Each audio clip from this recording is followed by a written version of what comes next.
Y'all ready to get this started? Let's go.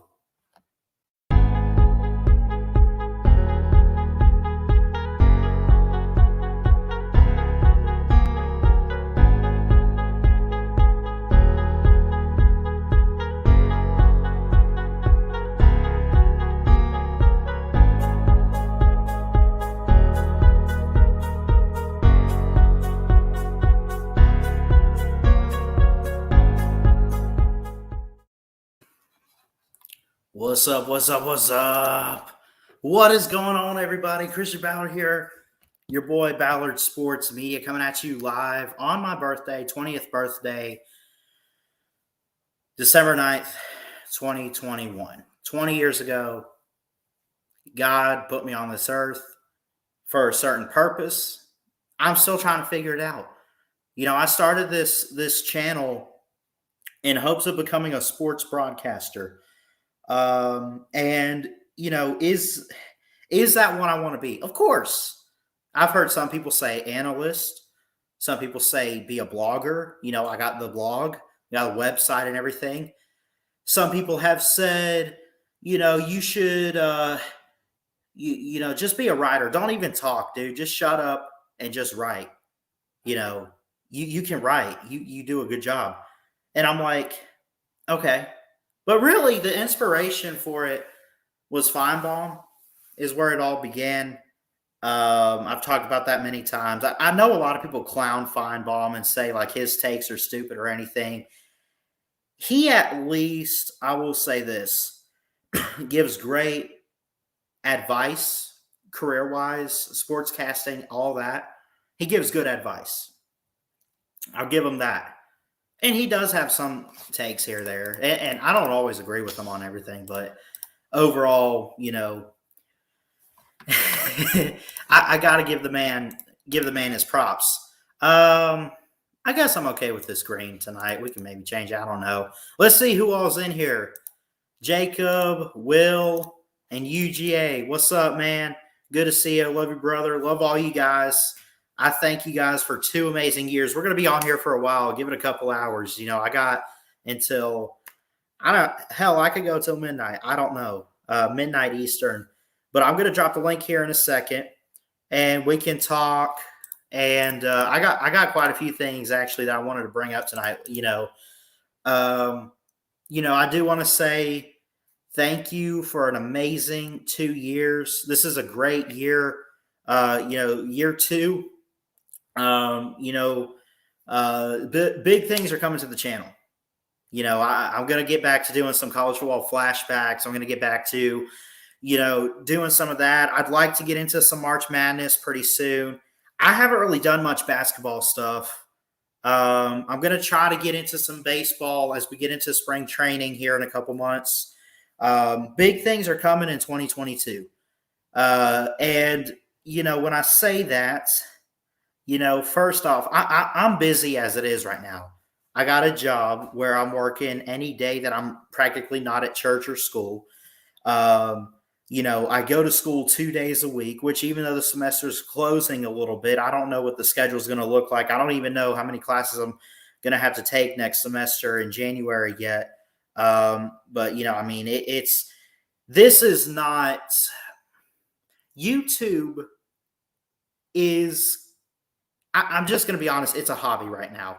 This isn't my job yet. This is just a great start for my sportscasting career, to start talking about sports, to start knowing people.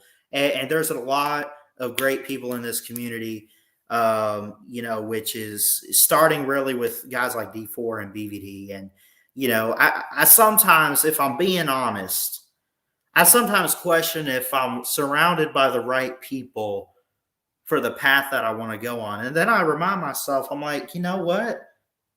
Who the hell cares, man? And people tell me all the time, like, your channel's great and all that, but, some people aren't really going to care much about what you did on YouTube. They want to know what you can do for them and what, makes you to do. And, overall, I mean, it makes plenty of sense to me, honestly. But, overall, I can't thank y'all enough for just the amazing love and support these past couple years. And again, we'll save all that stuff for later on. But again, let's double check the chat, and I'll drop the StreamYard link, and we'll get this show started. I love y'all. Jacob Watson, what's up, buddy? What's up, Will? Ugly Boy, my man, Brian, Jerry Wells, Vic Tube. I am surrounded by a bunch of Georgia fans. Not quite a week after Alabama beat them, but I'm going to go ahead and drop the link. Y'all get in here. I love y'all. And again, thank you so much for 2 amazing years. Let's have a heck of a night. Now we got a Tide fan. What's up, LW? Jerry Wells. I think Jerry, remind me, aren't you an Alabama fan, sir? I know obviously you've been around quite a while. I probably should know, but you don't really get on here a whole lot. Let me turn up that. What's up, buddy? What's up? Happy birthday, man. Thanks, brother. I appreciate that. A big 2-0.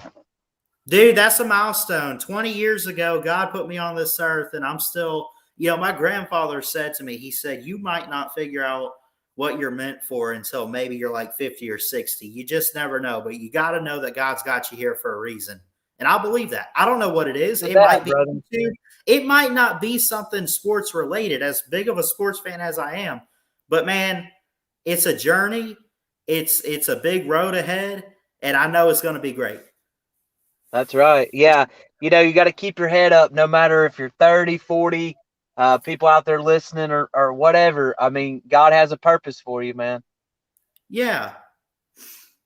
Yeah, absolutely, man. And I mean, I'm going to be honest, and I said this, I didn't say it last year because I moved up this year, but this year's flown by.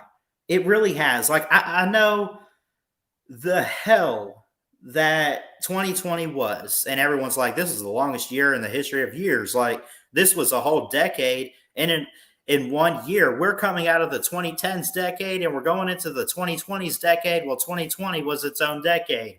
But I'm going to be honest, man, I don't know about you, but I feel like with the snap of a finger, 2021 flew by kind of quick.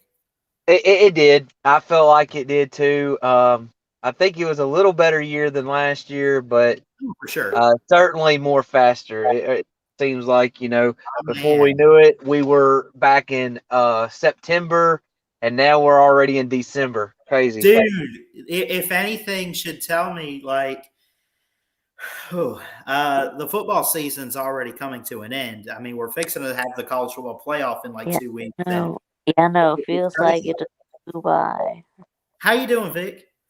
Yeah, good. How about you? Good, man. I'm doing great. Yeah, and a happy birthday again. Thanks, buddy. I appreciate that. Good dinner tonight. We went to yeah, the big 2-0. I can't think of the name off the top of my head for the life of me. We had hibachi tonight.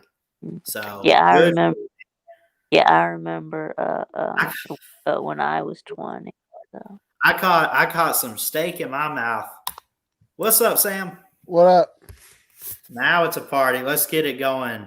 10 minutes in. What's that, you, Jay boy? What's up? What's up, man? I don't even think I've ever been on the stream with you. I know I've been off. Of YouTube there and there, but yeah, I don't actually think I've ever talked to you. But yeah, and what's up, Vic? Man, we can't forget about the Vic, man. No, he's gonna give us the goat tonight. Well, here's my opinion on Uncle Lou on talking crap about Chess Hall. Here's my opinion on it. Uncle Lou needs to shut his mouth because what he did at Chess Hall was kind of rude. Yeah. In my opinion. Yep. I mean, it was, but I've told Christian Ballard off yesterday off air that I'm gonna be a nice little boy on his stream. I can't make it 3 nights in a row, so yeah, I'm just gonna leave it at that. You're fixing to go in the timeout corner, young man. You better step it up. Vic's gonna spank me, and Hey, instead of you getting all the whippings, it's going to be me. Yeah, for sure. So what'd y'all do today, man? How's everyone's week been? We're coming up on the weekend. Army Navy this Saturday. Some college football. That's right. Yeah, I had an exam today. So Oh yeah. yeah, I That's did. Yeah, I did pretty good on it. Yeah. it was dead day today at school, so it was I had my English class on Thursdays, but dead day, I swear to you, it was like me and maybe one other person. Like Dead it's an day pretty optional open invitation to go and ask questions about the exam. And I joked with my grandmother this morning and even yesterday. I'm like, he says it's optional. I don't Yes. want to go to school. I don't want to go to school on my birthday. Yeah, why would you? I'm trying to avoid school, but man, I just kind of want to relax. And she's like, Why would you want to? you're going, and you're going to get any advice or anything you can because you're going to pass this class, damn it. Oh, And I'm okay. like, I'm going to go anyway because Yeah. I'm going to be honest. I have a really cool teacher in English. It's really he's a nice guy, and I like English class. Honestly, I mean, I love to write. I love to challenge myself with reading and everything. So Yeah, that's a good idea. Did Georgia Tech really give Jeff Collins a 7-year contract? I watch are you Sea Dog. serious? I missed that news. Sea Dog was saying earlier that they couldn't fire him due to the buyout clause and everything else, that the boosters were ready to fire him, give him all the money, but the AD was anyway. The AD basically said, no, one more year. That's crazy. The AD then. If the AD won't fire the coach, fire the AD. Yeah. Are y'all watching this Vikings Steelers game right now? Do you see this score? Or is it still not? It is Vikings 23-0 in the third quarter. The Vikings are 5-7. The Steelers are 6-5-1. Right. And the Steelers are losing big time right now. They're plundering. That's right. Yeah. The Vikings are plundering. Yeah. I guess after the Steelers beat the Ravens, I guess they quit playing football. Dalvin Cook scored 2 times in the first half and had 153 yards in the first half running. In the first half. That's awesome for Dalvin Cook. Now, I don't know what's been going on in that game. I don't know if the Steelers' defense is just all out of sorts and that bad right now. But I'll tell you what, Dalvin Cook's a good back anyway. So, I mean, I don't know. But that's something if you're a Vikings fan. Yeah, that's a shocker for sure. Damn. It's crazy, man. I mean, do y'all think Navy has a chance to beat Army this weekend? Is there any chance? Of course. I mean, look, I say of course not to be. It's the Army-Navy game, and that's definitely a game where a lot's possible and a lot of tradition and everything. I mean, these teams, I don't care how good or bad the season's been. I said this about the Iron Bowl, and a lot of people didn't believe that it was going to be close when I said it would, and it was. But it's just like the Iron Bowl and really any other rivalry where there's just something a little extra in both of these teams. And look at Army and Navy that they're gonna want to play. Yeah, they're always that game. They always play a close game, and if it's not at the very least, if it's not a close game, it's competitive, and you can tell that they're giving it what they have. Right. I know it's usually a really low scoring game. Usually, I mean, it's always like a 10-0 or a 10-3. 17-10, or something. Is it true that Navy fired their coach for not getting the vaccine shot? Somebody told me. I can't remember who it was. I have not kept up with Navy. I don't know. I did not hear anything in the news or anybody talk about it. Yeah. But somebody here in Alabama was telling me where I'm at was like, because we were talking about the Navy Army game coming up. And they were like, man. Oh, man, Navy fired their coach because he wouldn't get the vaccine. Yes, I didn't know if it was true. So Ken wouldn't get the vaccine. Huh? Yeah. I don't know. Ken Niumatalolo. Yeah. Yeah, I know that Washington State fired their coach because he wouldn't get right. No, watch Yeah, I it. heard about that. I heard about that one, but I didn't hear about the Who next one. was so? I'm going to be honest. I haven't really. It's so hard to keep up with all the coaches, but remind me who replaced Mike Leach at Washington State. Oh, I don't even know what his name is, but yeah, I don't even know. But There we go. This is nice, man. He seemed like he won a bad coach. What was it? 6, 7 games they won.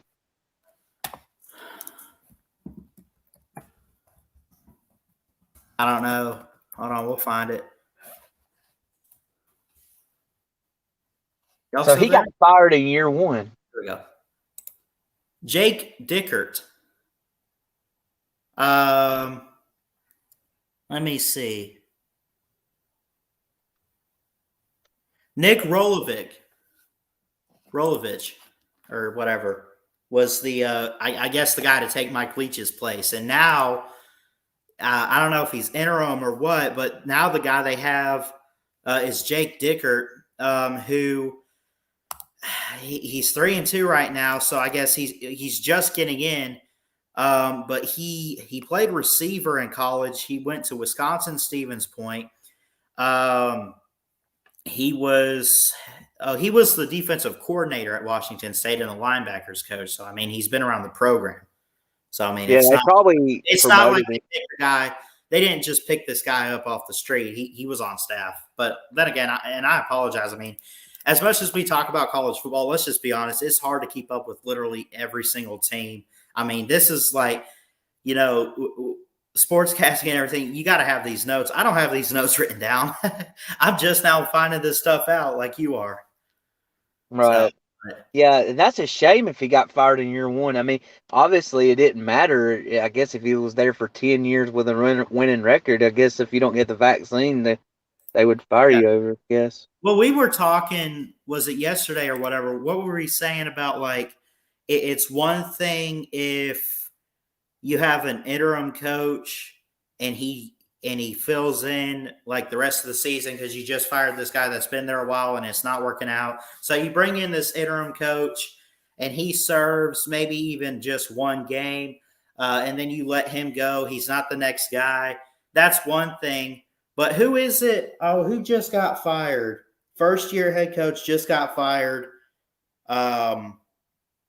Crap, who was it? But I remember thinking, like, it's just a shame that coaches it's starting to get to the point like you lose one game and you're gone. I mean, I know that's not actually the case, but like there's a lot of programs that are just growing a pair and just getting tougher and tougher to the point you're firing coaches after only 1 or 2 seasons. I mean, it's getting crazy out there.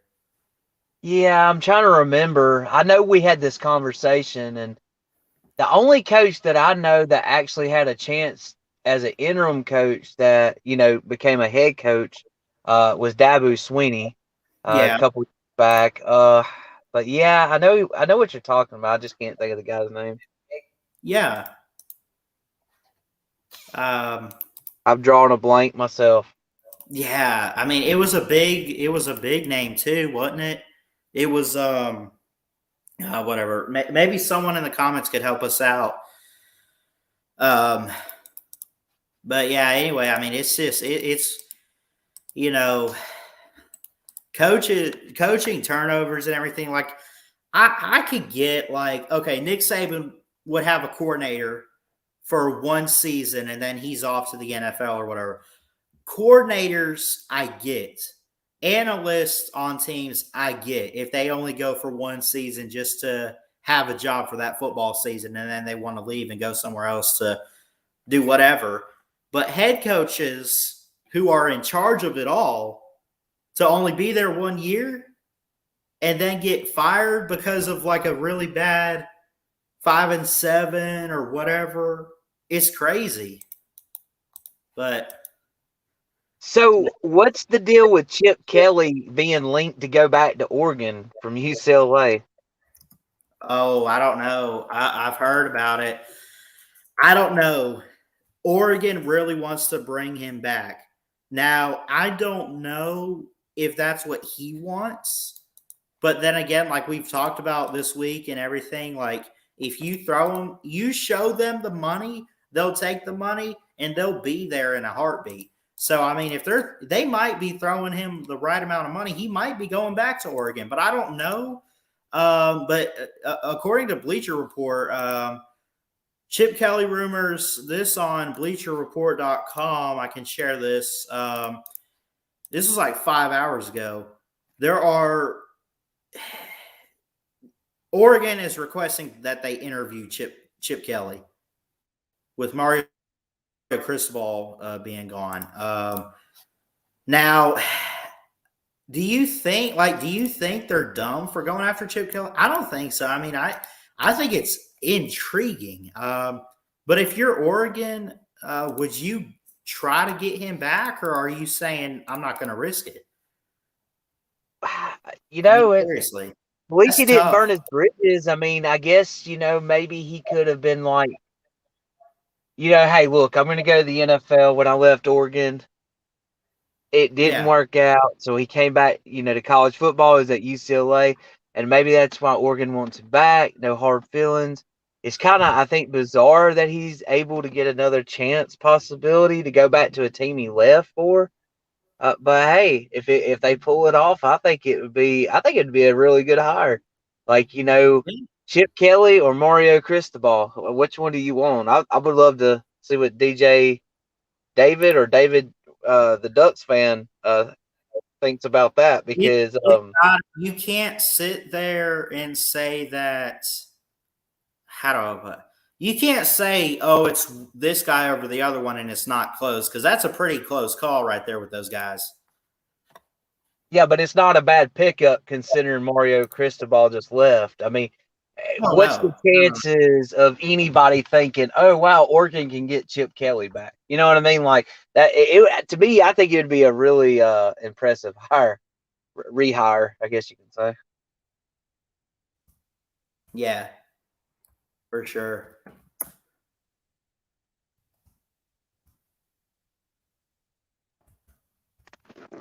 Where did everybody go to? I don't know. I'm texting people like Jeff. I'm like, hey man, I'm over here.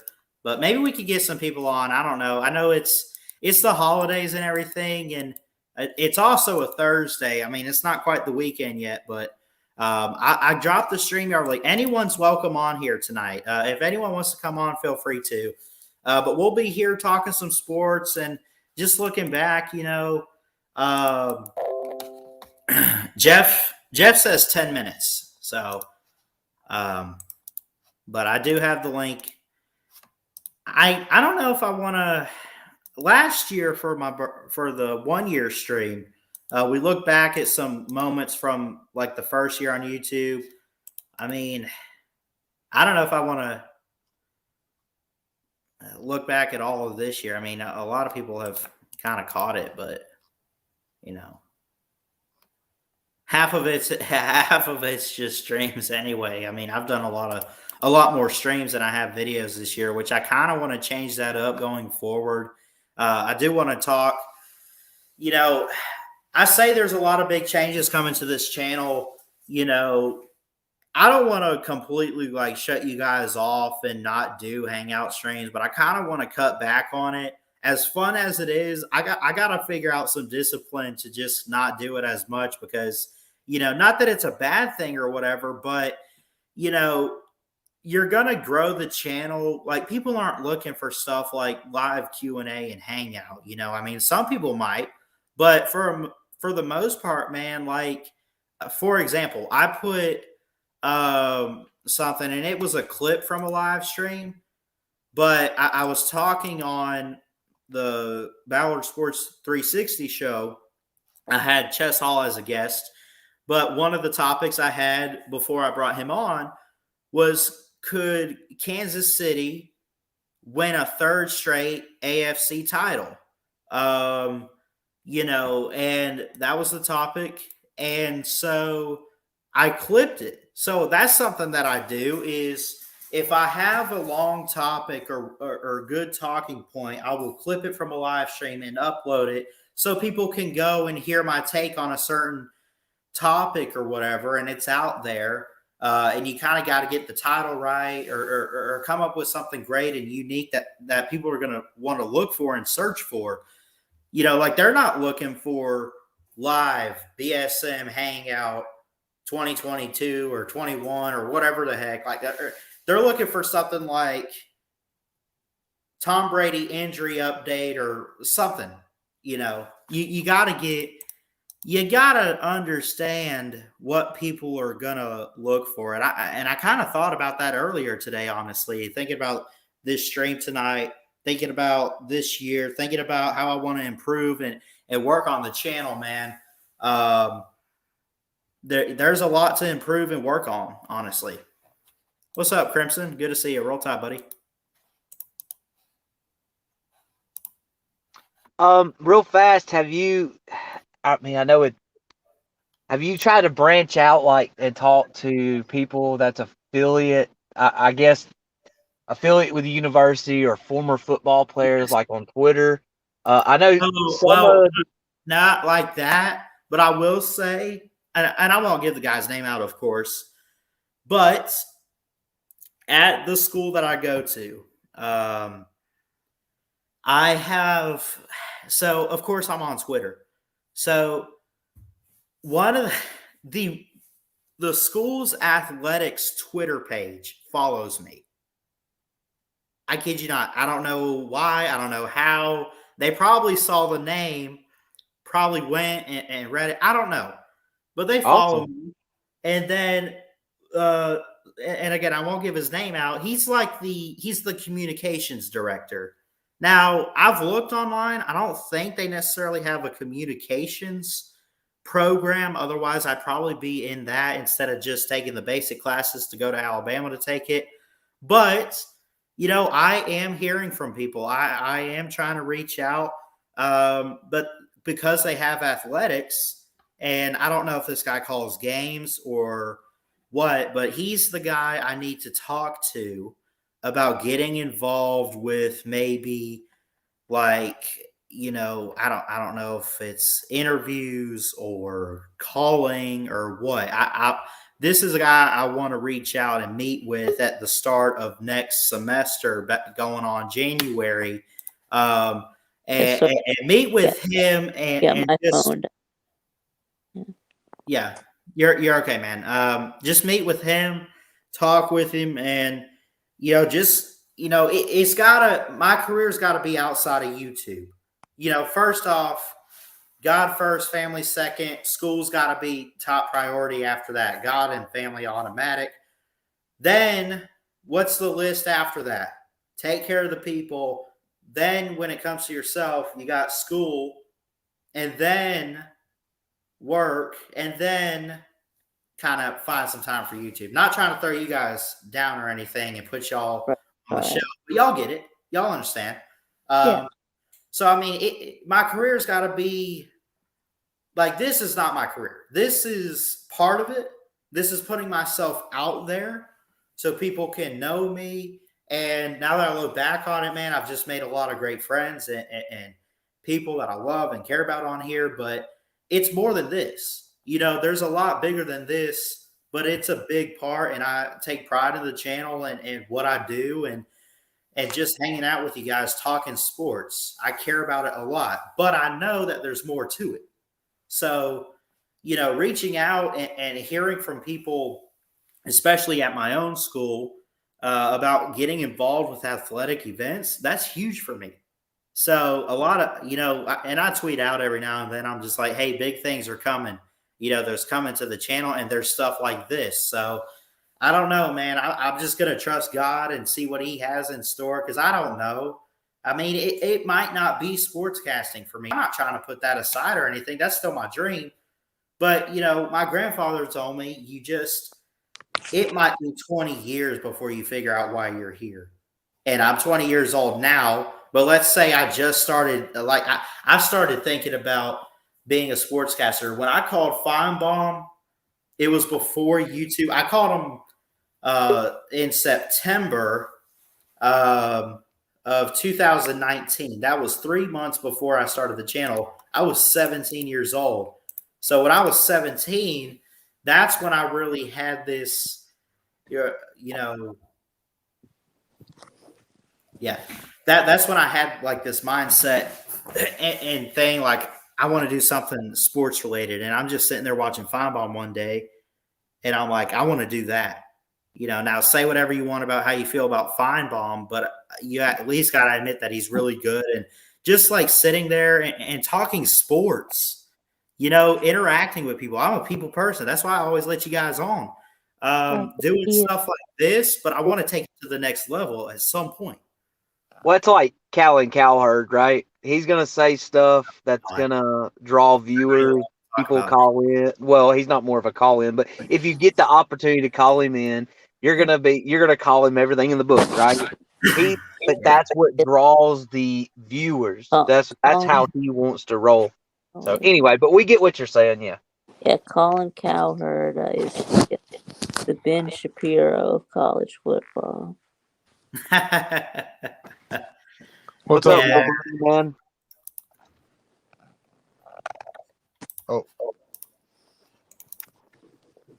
what's up? What's up, guys? Not much. How you doing, brother? Pretty good. Awesome, man. I made a bet with someone, but not gonna tell his name. But what did you? Can I ask what you bet on? At the very least. Yes. I bet with someone. If Michigan wins, he has to say "Go Blue" and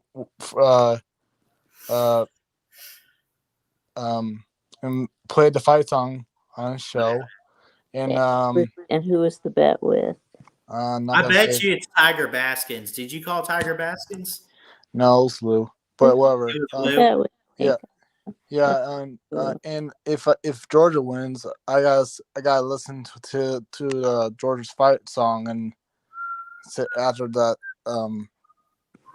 song, I gotta say "Go Dogs."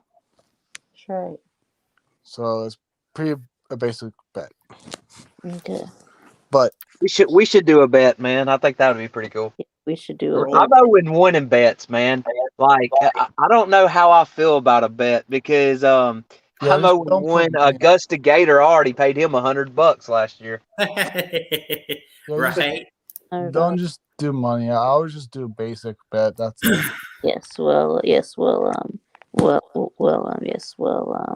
Lou had to eat a Hellburger as a bet to Augusta. What's a Hellburger? What is that? It's spicy. Back in 2015, he had to eat a Hellburger. I think with ghost peppers and all kinds of hot stuff. Oh yeah, on the burger. Is it hot pepper sauce or whatever it was 2014, but that sounds painful. that video is still on Gator's channel, but we're still making videos. Hey Ballard, have you seen the happy YouTube happy second and your YouTube 2 years on YouTube, 20 years on this earth. So nice.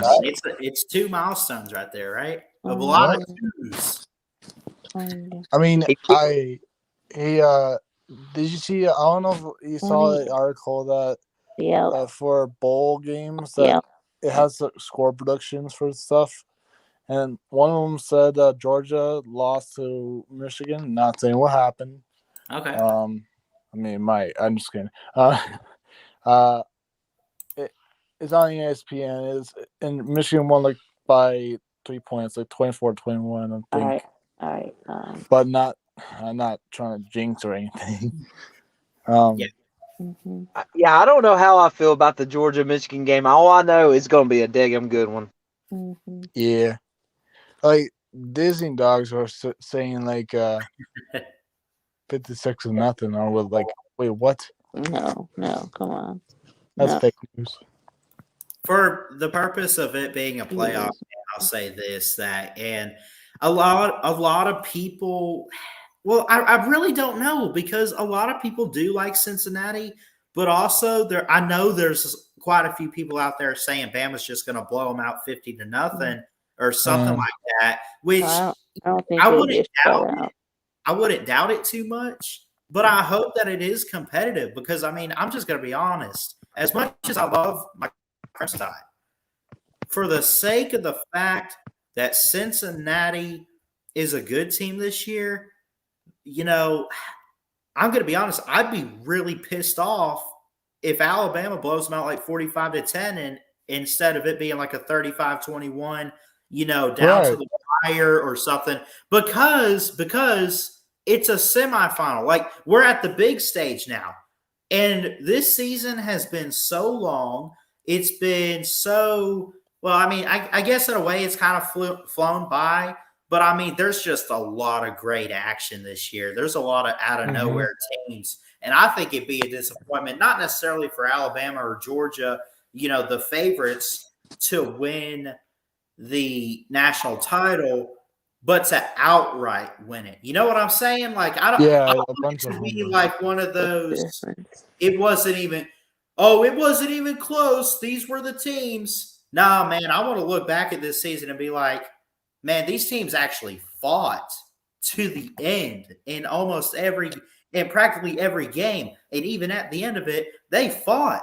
So, yeah, I kind of want Bama to do great in this game, but I'm kind of hoping Cincinnati has a good game too, and we can look at it and say it was a good game and it was competitive. And, here's my entertainment. They belong in there. Well, how crazy would it be? Seriously, I know everybody's going to say, no, it can't be done. But what if maybe the shocker is still yet to come? What if Cincinnati and Michigan plays for the national? Got to trick up their sleeve. They got a wild card. Yeah. That would be crazy. I could see Michigan, but Cincinnati would be a shocker. How are we going to get mad? Let's be honest, as Georgia and Alabama fans on here, which is the majority. I see you back there, Jeff. I'll get you on. I think if both of our teams lose, if one wins and the other loses, first off, it'd be amazing if they both win and both meet up again this year in the title. That's great. Then you have a situation where one wins and the other doesn't. Well, then we got to hear the winning team brag. But let's say both of our teams lose and you get Michigan and Cincinnati in the title. I think both fan bases should just laugh and be like, okay, let's see what these teams do right here. Seriously, it's like, hey, you lost? Yeah, we lost too. I got you right there. What's up, Jeff? What's up, Jeff? Guy I know who is the primary shooter for the University of Iowa, and the reason why he will be going to Iowa, Kentucky, and I will not.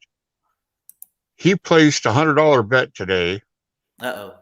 And he can win 450, meaning he would after his $100, he would be ahead 350. So he's either going to come out ahead 350 or he's going to lose his 100. And here was his bet. Damn. No matter who the winner is, he bet that the combined margin of victory in the two semifinals will be more than 27 points. Whoa. So let's say Bama wins by 25. He needs either Georgia or Michigan to win by 3. You see what I'm saying? He's betting that the combined margin of victory for both playoff games, both games together, right? Okay. Both games together will be more than 27. No matter who, it doesn't matter who wins. It's the margin of victory. Because right now the Vegas odds are saying Bama 13.5, Georgia 7.5, so it's 21. Right. So he betted at 27.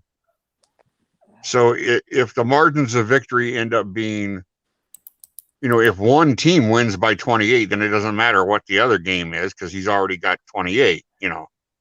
So that's what his bet was. I thought that was a pretty good bet because I think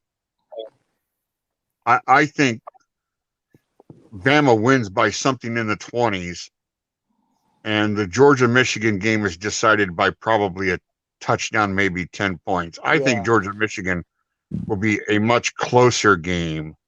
Oh, for sure. Than Bama's, because the level of talent is closer between Michigan and Georgia. I think Georgia has an edge, an obvious edge to me, but they're closer than it is. I mean, I've been putting this in all the chat rooms I go in. Last 4 recruiting classes, the last 4. So in other words, the kids that are right now wearing your uniform. 77. Yeah. Think about this now. Yes. 77 of Alabama's 85 were top 300 by ESPN. 77.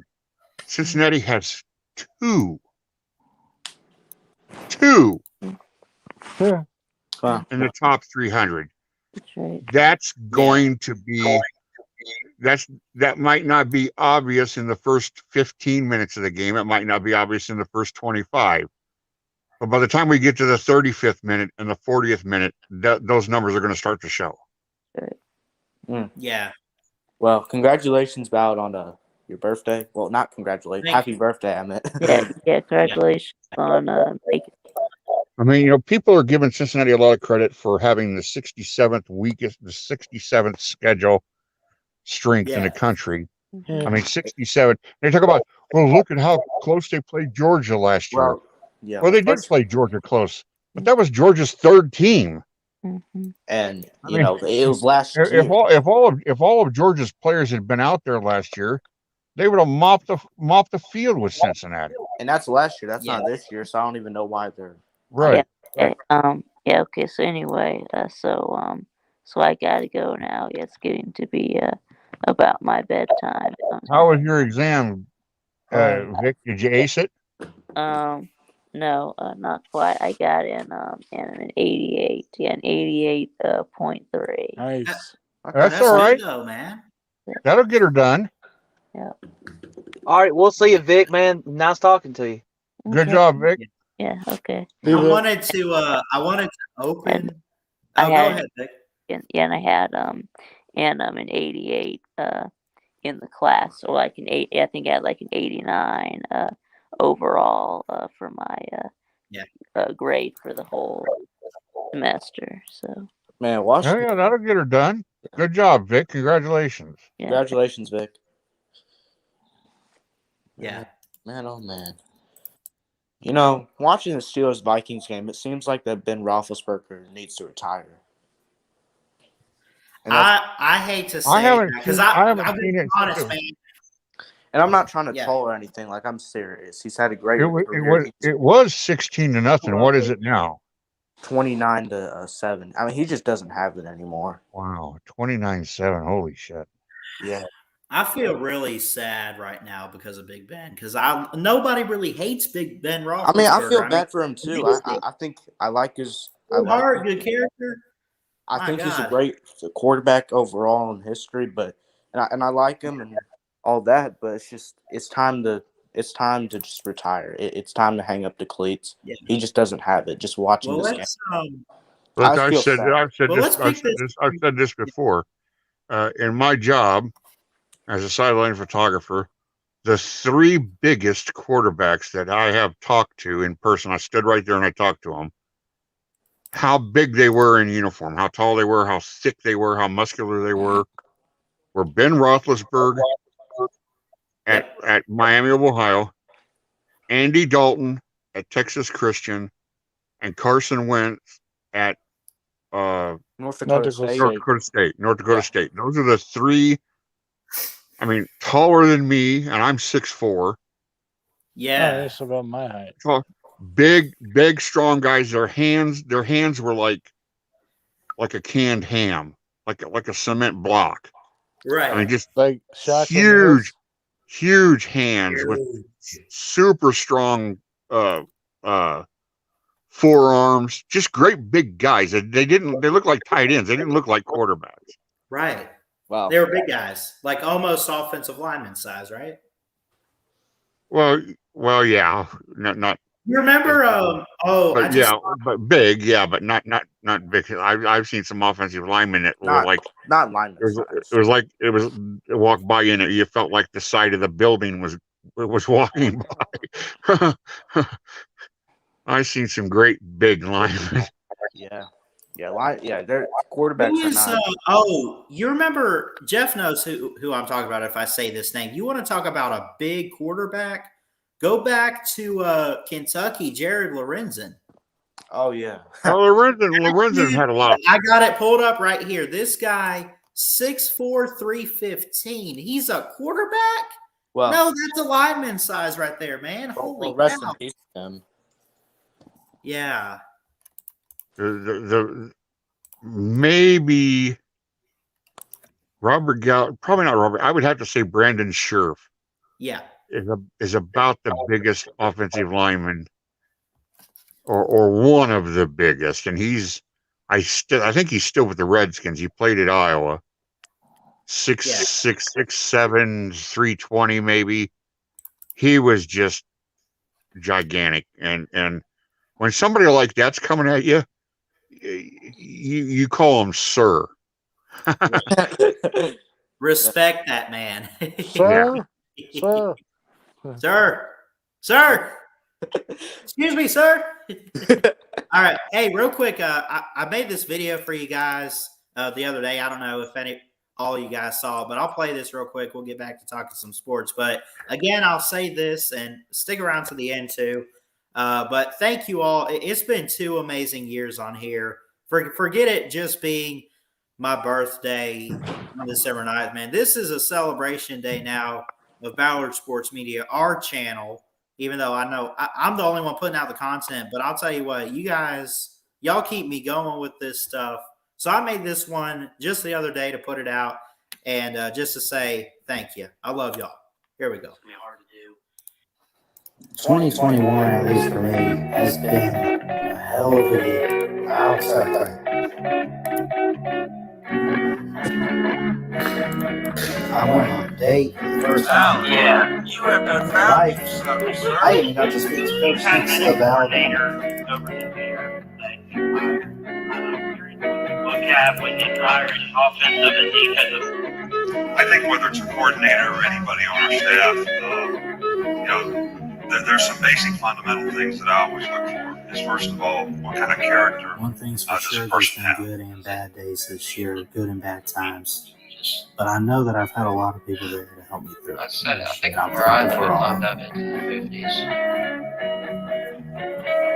I know God has a plan for my life. I'm not exactly sure what it is. It might be sportscasting. It might be something much bigger than that. But for now, I know what I want to do. I know I got a lot of love and support and people cheering me on. Oh, if it isn't just Well, dude, my man. Ballard Sports Media. What's up, buddy? Years here on YouTube. Here's so many more to come. Join me December 9th around 10 o'clock Eastern time to go live, celebrate my 20th birthday, but more importantly, 2 years of Ballard Sports Media. Again, many more to come. As Nick Saban once said, I want everybody here to know, this is not the end. This is the beginning. This is only the beginning of Ballard Sports Media. Much love to all of you. Happy holidays. Jesus loves you. Keep your head up. God bless. And as I always say, roll tide, roll. I love y'all. Thank you so much for all the love and support. Appreciate it.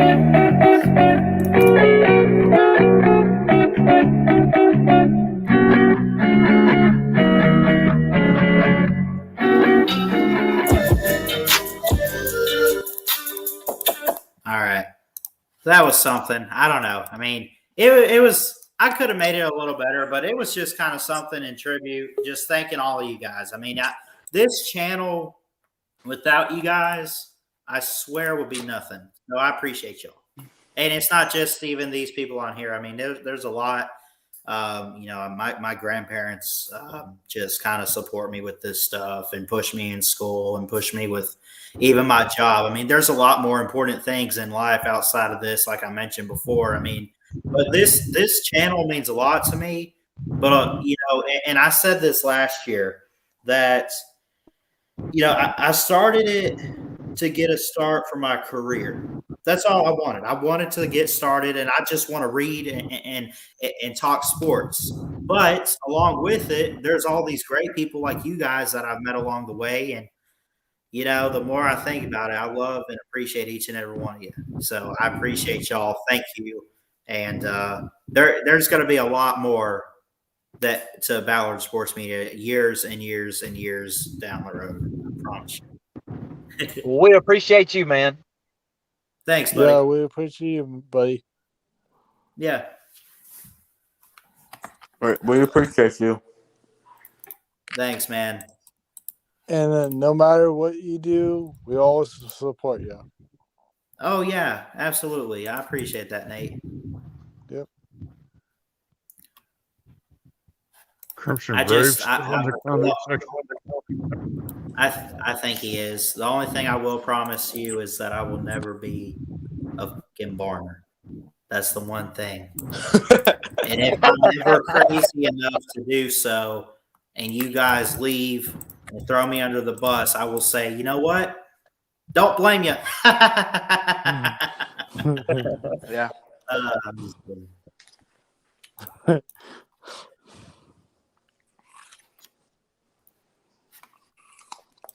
Man. Yeah.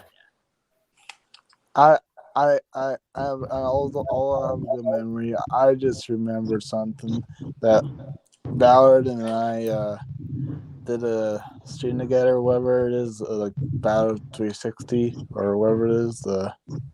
Yeah, I did have you on one time. Yeah, and we were talking about some hockey, about that Seattle expansion team. Yeah, I remember.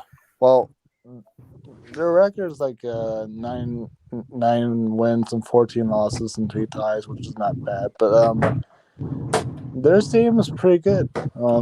I remember I told you about it, that the rain from Seattle goes through the roof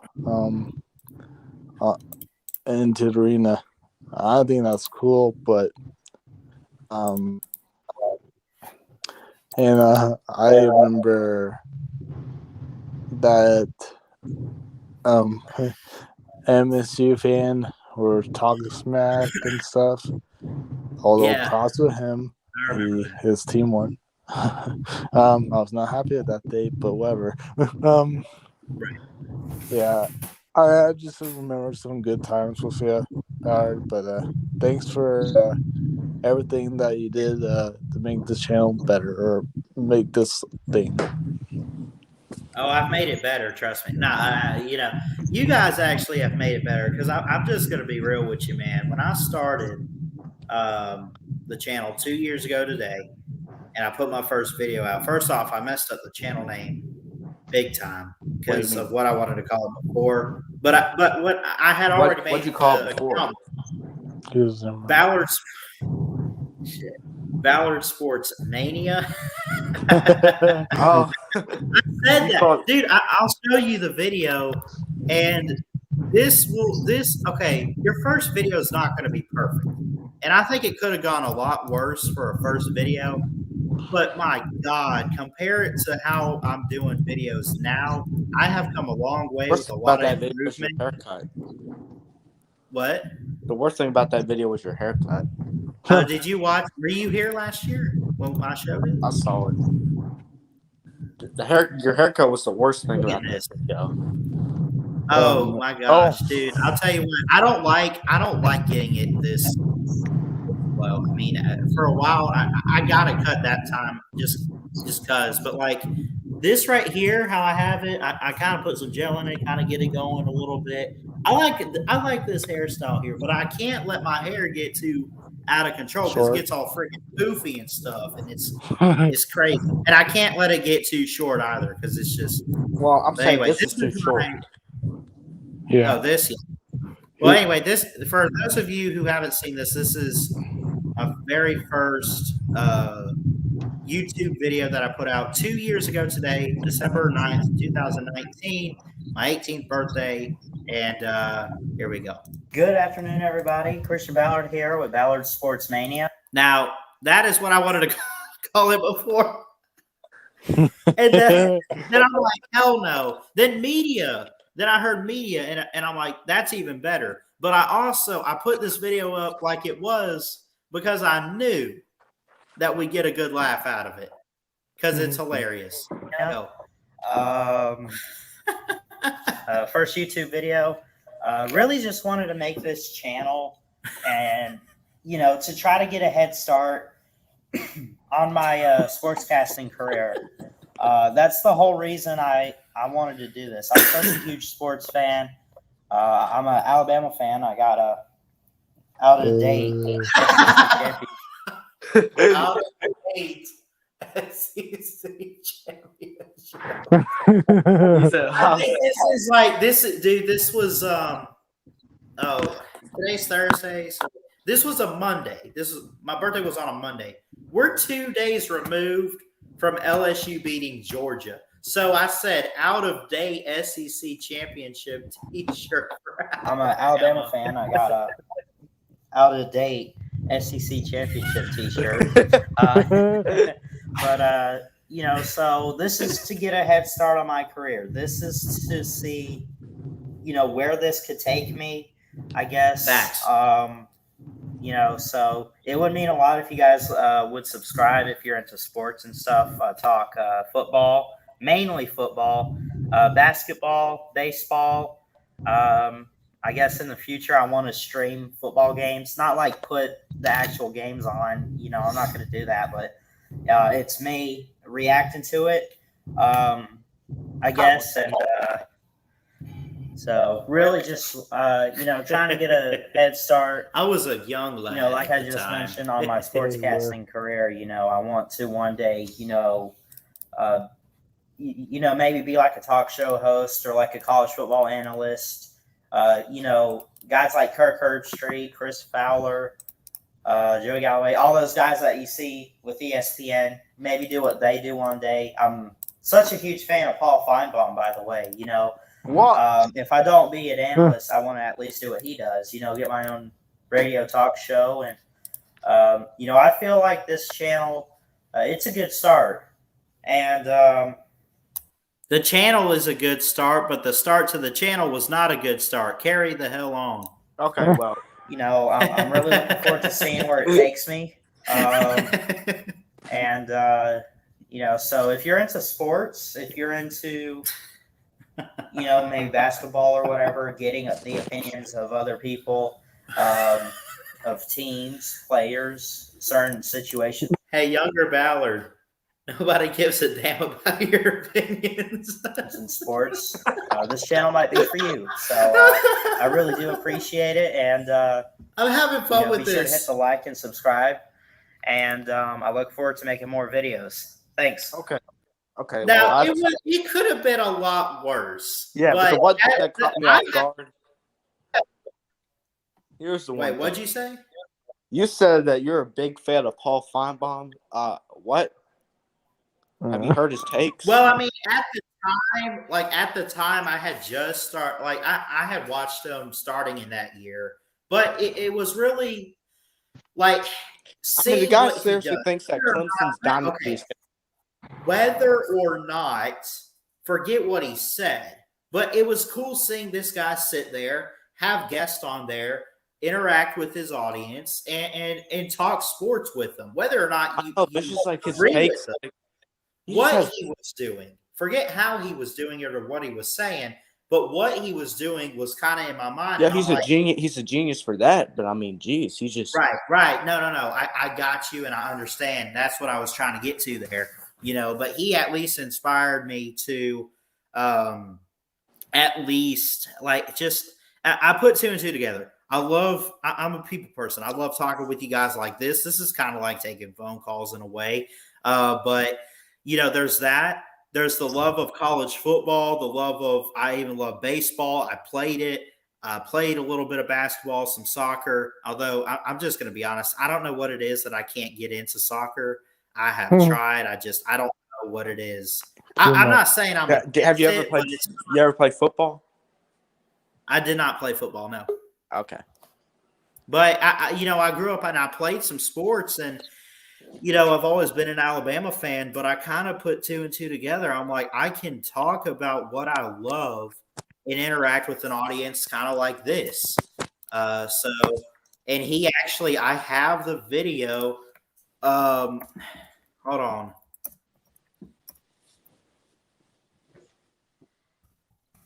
I have the video of him giving me advice. The first time I called Paul Feinbaum, I put it up a year ago, but again, it's from before the channel. And I really think I waited till I was 18 to ask my parents if I could start the channel. And I almost did not have the channel because we went out to dinner the night before to celebrate my birthday because my mom, I mean, I won't get into details, obviously, but like because of the job that she has, she had a meeting on my birthday. So anyways, we go out the night before. And I said, I'm going to be 18. I'm an adult. I really want to start a YouTube channel, a sports YouTube channel. She's like, I don't know about you putting yourself out there. I just don't know. The next day, computer doing my schoolwork, and she texted me, happy birthday, whatever, love you. And she said, I guess you can start your YouTube channel if you want to. Just be careful. Don't be an idiot. Love you. And I'm like, all right. So here I am, this idiot.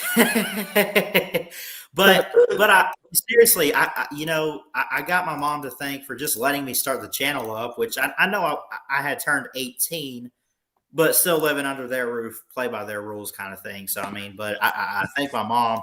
But this video right here, and again, whatever you say about Feinbaum, whether you agree with him or not, this call, I titled it "The Call That Started It All." I have one question. And this calling. Oh, go ahead. How'd you even call into his show? Like it doesn't. I kept trying and trying and trying, but I figured it out.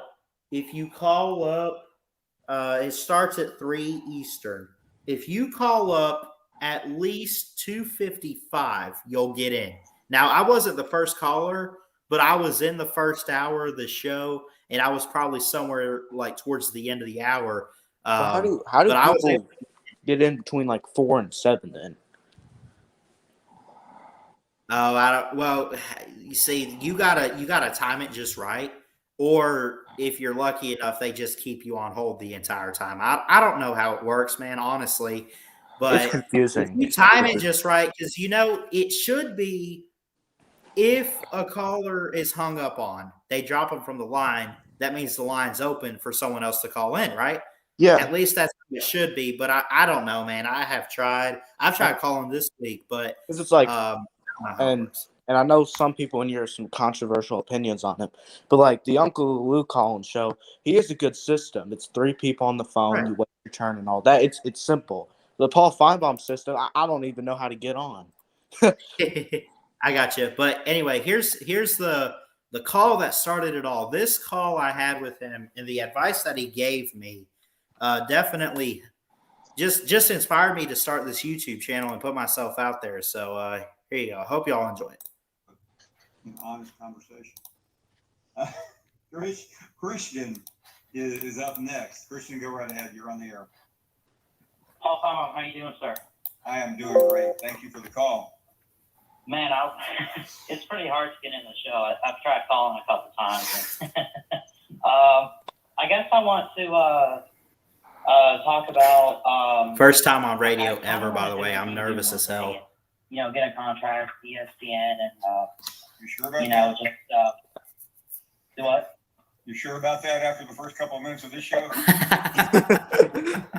I don't know. But I at least want to go into the sports, announcing and broadcasting business. And I guess I kind of got it planned out where I know where I want to go in the degree. My question is, after I get my degree, where do I start? Do I go straight to ESPN? Do I start on a small, like radio, like a guest, or? Okay, so you're 17. What are you still in high school, Christian? Yes. Have you done much? Tell me what you've been doing. Watching sports. I'm in my senior year.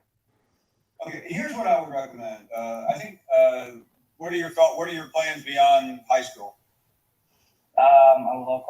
There's a local school nearby where I live. They got a program. I figured I'd go there, get the degree. Well, I mean, I'm not. let me offer you this, and I would tell any young person this. Get as much education as you can, but even more important than that, get as much experience as you can. Yep. And the more experience you get, the more people you're going to meet, and when you finally get around to trying to land a job, you'll be able to do a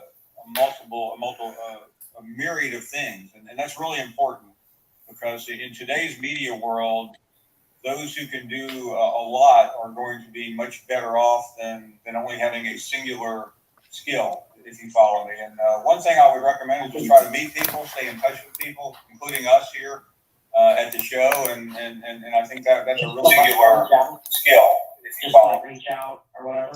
Yeah, but I think what you have to be able to do, there's no perfect resume to get a job, but once you start getting involved in various, whether it's play-by-play of high school, I have a friend where I live, and he does some sidelines on high school football. That got him into a radio station where he's got some people, and then that will lead to a bigger job. And you always hear you have to start somewhere where you do. But wherever you start, make the most of it, and then make sure you stay in touch. Wait till what he says at the end. As many contacts as you can. Wait for it. By the way, you're off to a good start asking us. Awesome, yeah, because like I said, like local community college, I just was figuring out like, okay, get the degree, and I'm like, do I start on a local radio station? Now I'm just babbling because I'm excited. I probably figured I'd probably start local. Wait for it. I tell you what, Christian, they're telling me I need to go to a break, but I want you to just stay in touch with us. Let me know what you're doing, and I'll be more than happy to talk to you anytime. Listen to this. Very much. We're continuing with more calls. You want this job, it may be available in about 20 minutes. What did he say? He said if you want this job, it might be available in about 20 minutes. I called him back up. I said, is it available? He said, nah, he's changed his mind. I'm like, damn it, I could have took his spot.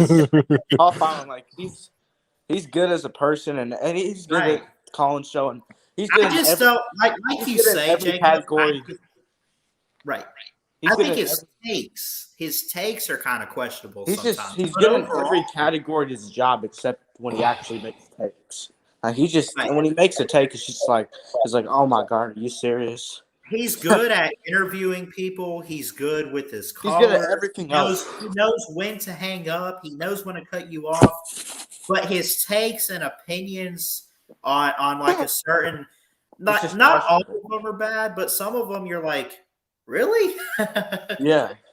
But overall, man, much love and respect for Feinbaum. Like I remember this one take. He said, I think he said that Clemson's dynasty is gonna end soon, which that's just not. Well, here's when I replied to him, and I put this out. I said, and you say it's not going to end, but all I had to say was, Paul, they were never really a dynasty.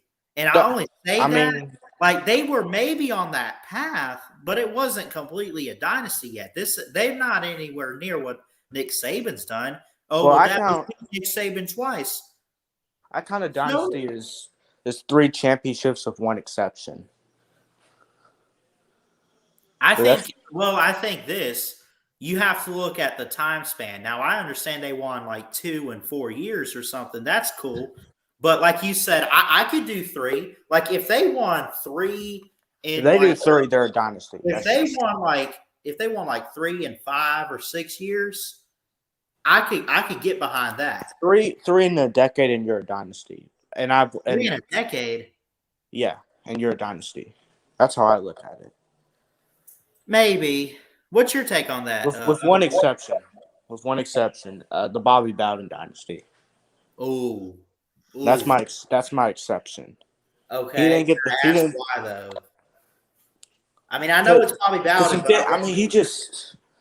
The amount of championships he's appeared in. I mean, the amount of success he's never really had. Like once he kicked off, he never really had a bad year, and it just it has to be. I have to give it to him. Now, okay, Feinbaum. See, if he says, "Oh, Clemson's dynasty is done," I'll stop you right there. Now, if you want to say the hopes of a dynasty are done, that's a big difference right there. I could get behind that. But to say that they had a dynasty already, now, okay. No, my biggest problem is him. I jokingly said they weren't even going that direction, but I know that they were kind of going that way. If you want to say their hopes of a dynasty are dead, yeah, okay. Yeah, I would say that after this season. And now I think it's just going to get worse because they let Brett Venables go. Well, my biggest problem is the fact that he thinks Clemson's going to fall off in the first place. They're not going to fall off. Like, that's just – no, that's unreal. I don't know, man. I think it's going to depend on what they do for the defense with the coordinator, honestly. I mean, look, I get it. But it's just Clemson was bad this year because their players they're too young. I mean, look, they lost Trevor Lawrence. They lost Travis Etienne. They lost Amari Rodgers, just to name a few more. Yeah. I mean, it's just think about all the defense they lost with Cleveland Farrell, Austin Bryant. I mean, look at the amount of players they lost after that 2018 season. Dexter Lawrence. I mean, they lost Isaiah Simmons, an amazing, dynamic, generational player. I mean, it's just like, yeah, man. You got to give them a year, another year. Now, all right. Well, now they've been given like 2 or 3 since then. You know what I'm saying? Like, and honestly, look at how they played at the end of the season. They beat Wake Forest by like 20+. And really, I think that if they were to be in the ACC championship, they would have won it. But they won. Yeah, I could probably agree with that. Yeah. Yeah. Now, I will say this. Got better the last 4 games, man, for sure. Right. See, I was just fixing to say that, Ugly Boy, because, you look at the last month of the season for them, that stretch, I think, is possibly what's going to propel them to next season. And I'm not going to say that they're 15-0 national champs, but I do think that maybe they get back to this 10-win season and maybe – like if they go like 10-2 or something, they win the division and maybe even win the ACC. Now that's a good success bounce back right there after the season that they've had this year. Here's the thing: if they have another down season next year, then we can have a conversation. But no, they're not. But first of all, that's probably not going to happen. Second of all, I just don't believe the Clemson dynasty is going to go into a fall. I don't. The way they play at the end of the season, 9-3 is not a bad record. First of all. The players are developing. I mean, their quarterback position was messed up. Yeah. So, this is my take on it. I think that Brett Venables was a huge piece with Dabo Swinney. Now, I get it. I get it that you can't really compare Dabo to Nick Saban. I understand that. But I have a reason. The reason why I'm going down that route is you see Saban lose assistance after assistance, and he still, maintains, right? We're going to see if Dabo can really maintain or do anything without Brett Venables. Yep. Well, I think he can. And really, honestly, I do think that the week 1 loss to Georgia broke their confidence a little bit and broke them really a little bit. I think it did. Especially, and I know what your defense has been, but do you think that I mean, because let's be honest, let's go back real quick for a second. Was DJ Uiagalelei not the Heisman favorite going into the season? Well, I think it was Spencer. And they also, as much as they talked about Georgia's defense, they hyped up Clemson's just the same. Well, do you think that hype plus losing to Georgia got in the way and ultimately propelled them to the season they've had so far? I think first of all, I think Spencer Rattler was the favorite. DJ was second. Bryce Young. Okay. Yeah. Second of all, I mean, it's just like only scoring 3 points. That just it's like good grief, man. and knowing that Georgia had the amount of injured players that they did on offense and all that, it's just like we're really not the same team this year. And then what's even worse is they turned around and scored 14 on Georgia Tech, so the offense is just like this ain't our year and all that. It's just like that was a bad game, very bad game, and I wouldn't be surprised if Dabo Swinney and them went to the transfer portal to get another quarterback. I think a lot of their problems at quarterback. Well, yeah, that's their number one problem.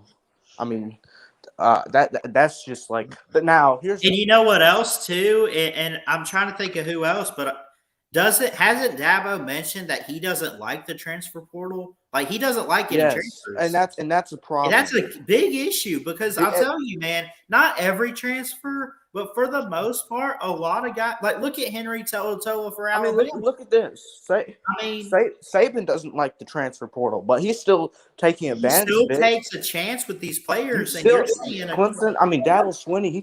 If you don't like something, you still gotta use it. You take advantage. Suck it up and grow a pair and go get you a transfer quarterback or something. Dabo go get you a transfer running back. Go get you some offensive linemen. There's plenty of them out there. Let me stop you there. Running back position for Clemson is. I know that. I was just throwing out positions. I'm just babbling. Oh, okay. I got you. But anyways, so he needs to take a chance though.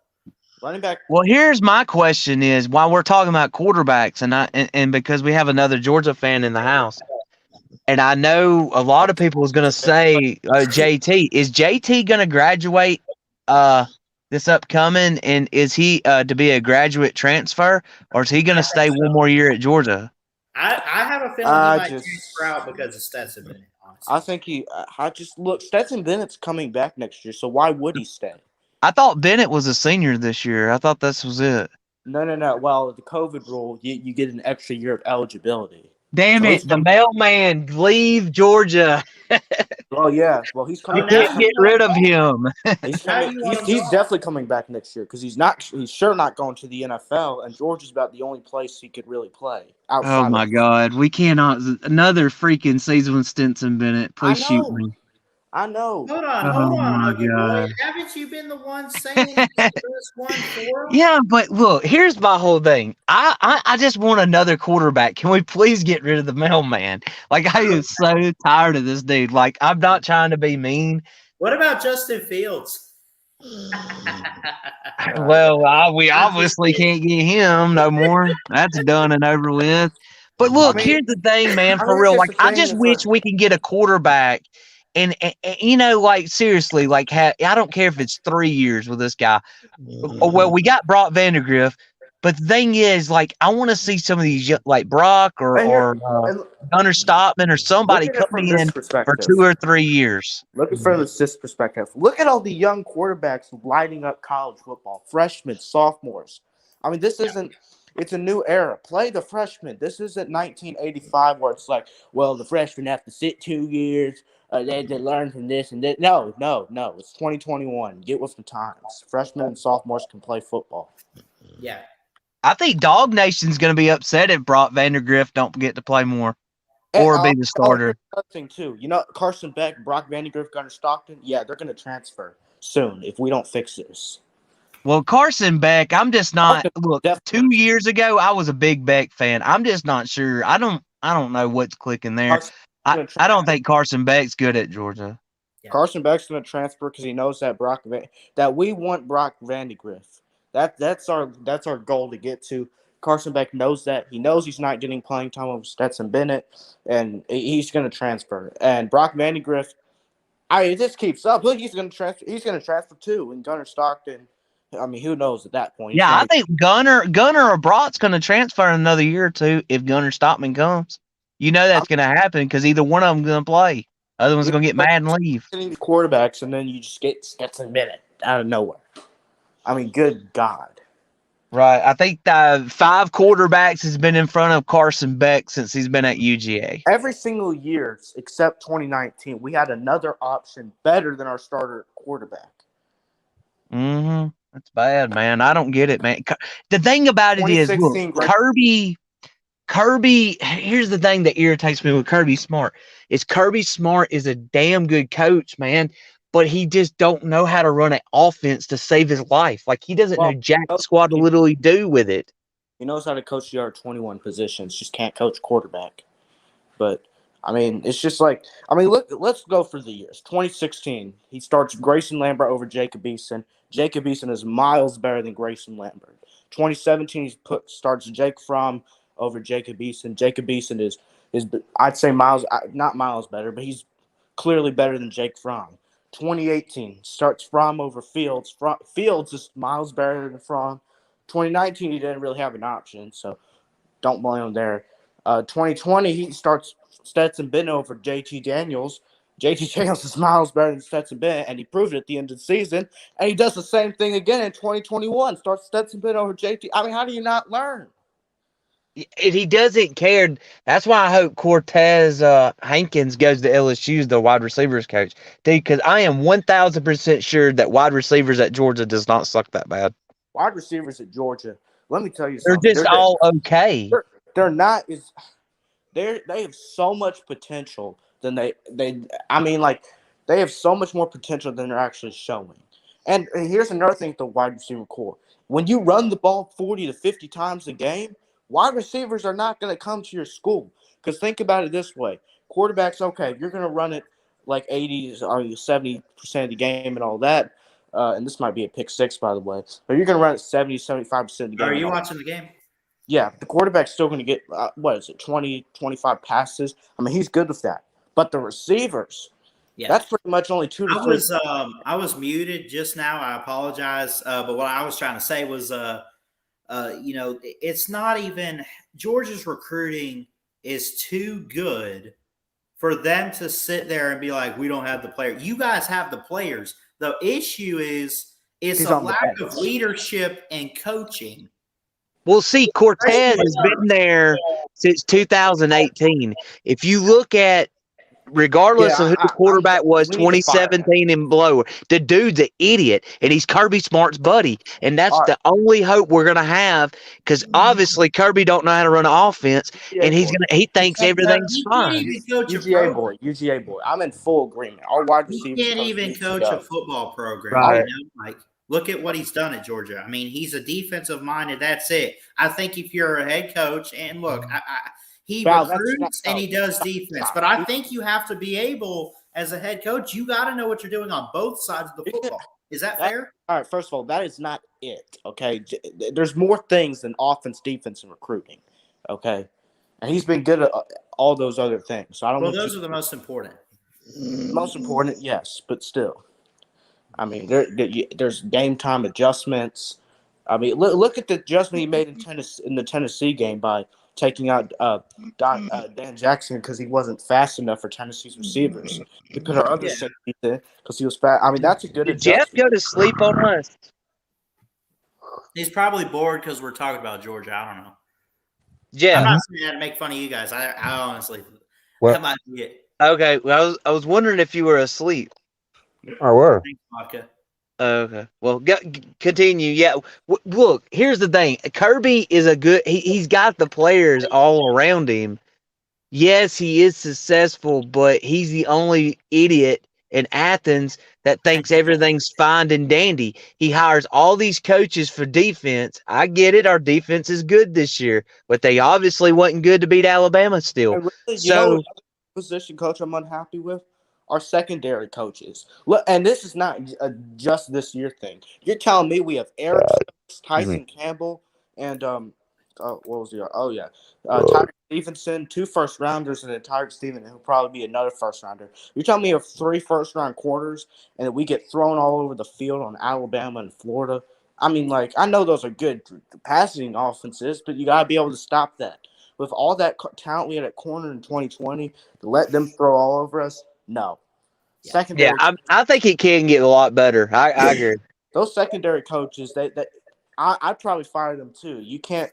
I mean, and this year we get exposed by Alabama's receivers. And granted, our secondary is not as good this year, but when it was good, it still wasn't performing against the great offenses. And maybe it's just a thing in the new era, but too much talent. And that's something people need to realize too. When we talk about how great Georgia's defense has been, let's not forget, because, and now that I think about it, I realize it now, but I've been hearing Georgia's defense is, when I hear Georgia's defense is so dominant and elite this year, I think all the way around Kirby's got it figured out. No, it has been Jordan Davis. It's the front seven. It's right, the fat guys that's 6'7". That is what has been making y'all's defense this year, which there's nothing wrong with that. That's amazing. But you would think Kirby's got it all the way around. Not that every position is perfect, but I'll be honest, like you're saying, man, your secondary is not that. I mean, you're not bad, but it's not to the standard that maybe people would expect. I'm unhappy with our secondary coaches just because too much talent at that position. Last year, especially in 2020, to let teams just throw all over us. Just too much talent. So like they with Dan Lanning as the defensive coordinator, he likes to send blitzes and that I think to me he knows how to time it right or however in the game as the game's going and our front seven. Other than that, I think the entire Georgia defense is junk. Yeah, the blitzes are great, but he's sending these dumb A-gap blitzes against Bryce Young. I mean, what's that going to do? That's why the middle of the field's wide open, and you can't do that. What's A-gap? On the bright side, though, how about Alabama's O-line on Saturday? Carry on. Well, they did good. They did. They did good, but there's another problem too. The fact that we were dropping 8, 9 people every play. I mean, like, come on now. You saw Auburn and LSU put pressure on Bryce, and it's not really a Bryce Young problem. It's more of an Alabama offensive line problem. But still, why? And I know he probably dropped 8 to 9 people back because he knew they weren't going to run it. Still, you have to pressure a great quarterback. That's what Bryce Young is. You can't drop. It doesn't matter how many people you drop back. It's not going to work. Georgia got away from the blitz and focused in on the secondary coverage is what they did in that game. And that's what killed them, and that's why Alabama was able to put up as many points as they did. Why in the world would we start William Poole over Latavius Brennan? I've never heard of either one of those players, but go on. Whoever made that decision is out of their mind on its own. Yeah, that's stupid. That's stupid. Brini should definitely be playing. He's a good player. Wasn't Kirby? He's a former DB. Was it Dan Lanning? He's a defensive coordinator. Was it our secondary coaches? I don't know. Whoever it was, though, horrible decision. Absolutely horrible decision. Yeah. Especially when Latavius Brenny's strength is covering over the middle. And that's Mechie's strength. That's what we need. To guard, and he just puts William Poole in the outrageous. Darion Kendrick, he needs to be on Jameson Williams the entire game. I mean, he's the only one that Jameson Williams is faster than him, but he's the only one that can contain him when it comes to speed. And then when it's just coverage against receiving and all that, he can do a decent job against Jameson Williams. So I feel like we're saying the same thing that I said at the end of the 2017 Natty. Front seven's great, secondary's trash. Remember Devin Bellamy, Lorenzen Carter, they rocked Tua, second 29, and still won. Our secondary in 2017 was not. Our secondary in 2017 was not trash. In fact, it's probably better than this year's secondary. Yeah, I agree. So it was not trash. The problem is that our secondary in 2017 was really slow. That was our problem that year, and it showed when Devontae Smith burned. Who was it? He didn't burn Dominic. He burned somebody, but our secondary all around that year was pretty slow. Better than Clemson? Think so? You think that the 20th ranked defense in the country is better than the top 5 defense in the country? Alabama team is not fucking.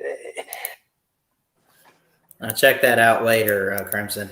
Oh, here's something I did today. I got bored, and I'm just thinking, what could I put out? So here's a little highlight mix of this year's Iron Bowl, though. Oh, yeah, I saw that. Yeah.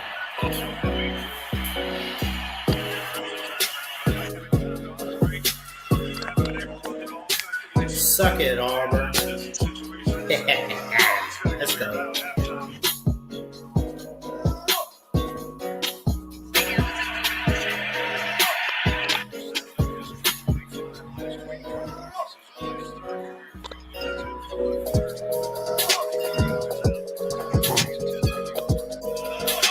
I did that too.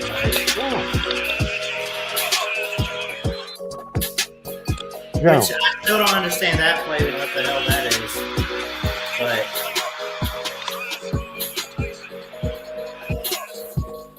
this one, we got.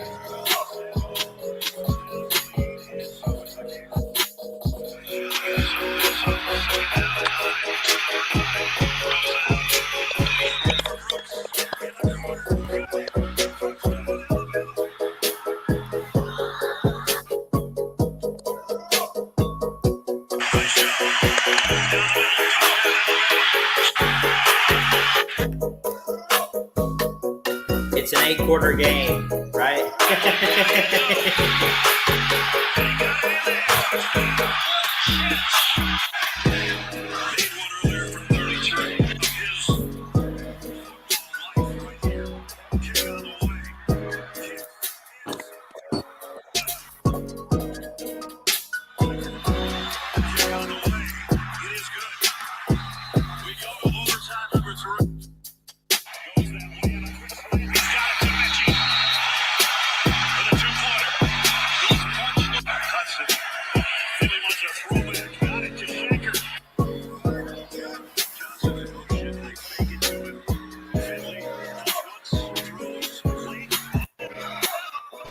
Oh, here we go. The game winner.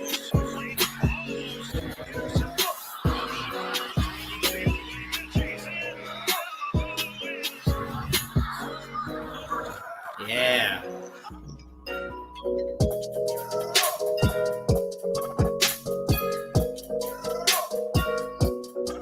Come on, Ben. All right. What y'all think of the editing though? I love the app that I use. Yeah, those what? So what app did you use? So this is what I use. Or I mean, I don't know if there's really any. But you know, I don't really. I'm not technology. I'm not a tech guru. So using stuff like OBS and all that, I can't handle. But if I'm just being honest with you, man, I put this stuff together on an app called Video Guru, and I use it, and I take I have a screen recorder, so I can like record the clip or whatever, and I could crop it. Yeah, I usually put it together. I use iMovie. Yeah, it's so cool, man. It works, and it's pretty good. I used iMovie to make my Georgia versus Alabama hype video, 27 minutes long. Which, thank you, Georgia, for me making that video for you to just show up. Anyways, it was a really hard. It took days for me to make that. So yeah, 27 minutes, showed a bunch of scenes, and I just edited a 4-minute video for the playoff hype video. So, yeah. And I've made a lot more videos, but I need to find your channel so I can sub you up. yeah, it's called Jacob Watson. Okay, hold on a second. Who's this in the comment section here? Your 2017 secondary is not good. How is it not? J.R. Reed, Richard LeCounte, Malcolm Parrish, DeAndre Baker, Dominic Sanders. That's a good secondary, sir. I don't know what that guy. It was a good secondary. What's your channel called again? Jacob Watson. Okay. RMFT. Oh, yeah. 2017 secondary was good, sir. I mean. So Kenneth Walker got the Doak Walker Award, right? You got 243 videos. Yep. Okay, I just subbed you up. All right, nice. It was a Georgia profile pic, right? Right, yeah, the Bulldog. Yeah, that's me. Okay. Yeah. Jordan. Yeah, but our secondary coaches, and I know once again this year, a little bit less talented. Even the years where we had great talent at secondary, we just failed. So it's just, we need to make changes there, I think. And Kirby, he was a DB. He played DB, so I don't know how he can't. And he help played out. really well too. He had some good numbers, didn't he? Yeah, I don't know why he can't help out, but point is, I don't know if he's more of a coordinator type anyway. I'm just going to be honest. I don't know. I'm not saying he shouldn't be a head coach, but man, if you're a true college football coach, you need to handle both sides of the ball, like we talked about earlier. You know what I'm saying? Sad part is he has the potential. Seems for the most part, it seems like that he lets Todd Monken call the offense, and that's a good thing. What he should do is let Todd Monken choose which quarterback he wants. And is he not a QB coach as well? Todd. Yeah, he might be, but I don't think he gets to call who's the quarterback. I don't think he makes that call. See, I just wonder, and I'm not making excuses. I just wonder. I mean, obviously, everything that falls on Kirby Smart, anything on that team, right? Mm-hmm. But like, okay, so like at first when Jim Chaney, not going back, but I'm just gonna say the name. We had Fromm and Fields, okay. Like, you remember when Jim Chaney left and he went to Tennessee, and then they started pulling quarterbacks in and out? Yeah. Okay, so I was like, well, maybe it's a Jim Chaney problem. Maybe he's the one, and Kirby's like, okay. But even though I know Kirby has like the final say, you know what I'm saying? Like, I'm just trying to think. There has to be something going on, and I just I still can't put my finger on it. Yeah, Jim, he was pretty good for us. I mean, he scored a lot of. Why did he leave? I mean, he's an idiot for leaving, man. Where did he go? He went to Tennessee. Some ridiculous. Oh, he went to Tennessee. Yeah. First of all, why would he even do that? Well, here's the thing. Here's the funny part about it. He's already been at Tennessee twice as the offensive coordinator and got 2 coaches fired, going back to Derek Dooley and then now Jeremy Pruitt. Well, I think he's a pretty good offensive coordinator. He is. He is, I think. But look, I just don't understand why he left. Todd Monken, I'm pretty sure he is the QB coach. I'm pretty sure about that. But I think he gets coach quarterbacks, of course. I don't think he gets to make the call though when it comes to who he's picking.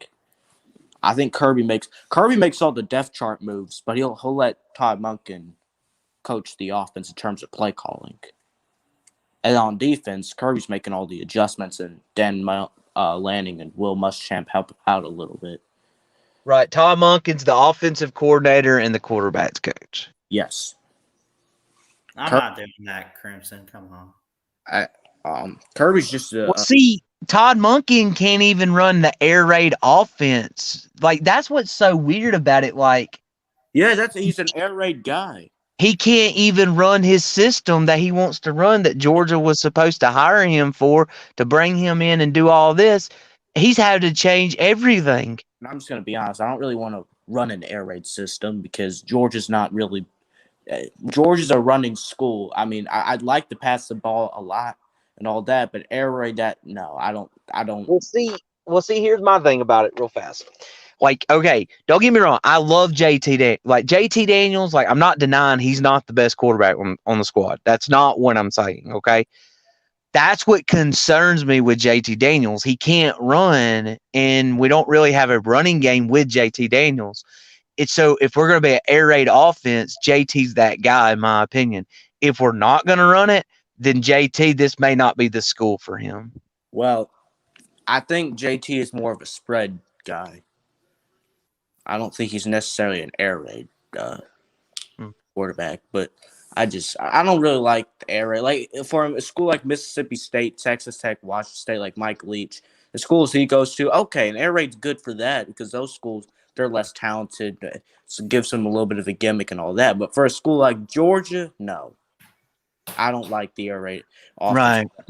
Now, I like to spread you out, throw it down the field. Spread offense, I could work with a spread offense, but I can't work with an air raid offense, not at a school like Georgia. Right. Yeah, I agree. I'm not a big fan of the air raid. I like it. Just throw it long, spread it out, whatever you have to do. Yeah. But not no air raid. It would be like if Georgia tomorrow decided.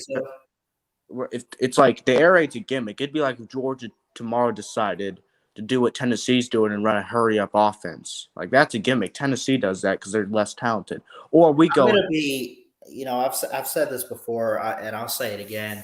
I like the air raid offenses and all the high-scoring shootout point games, style points.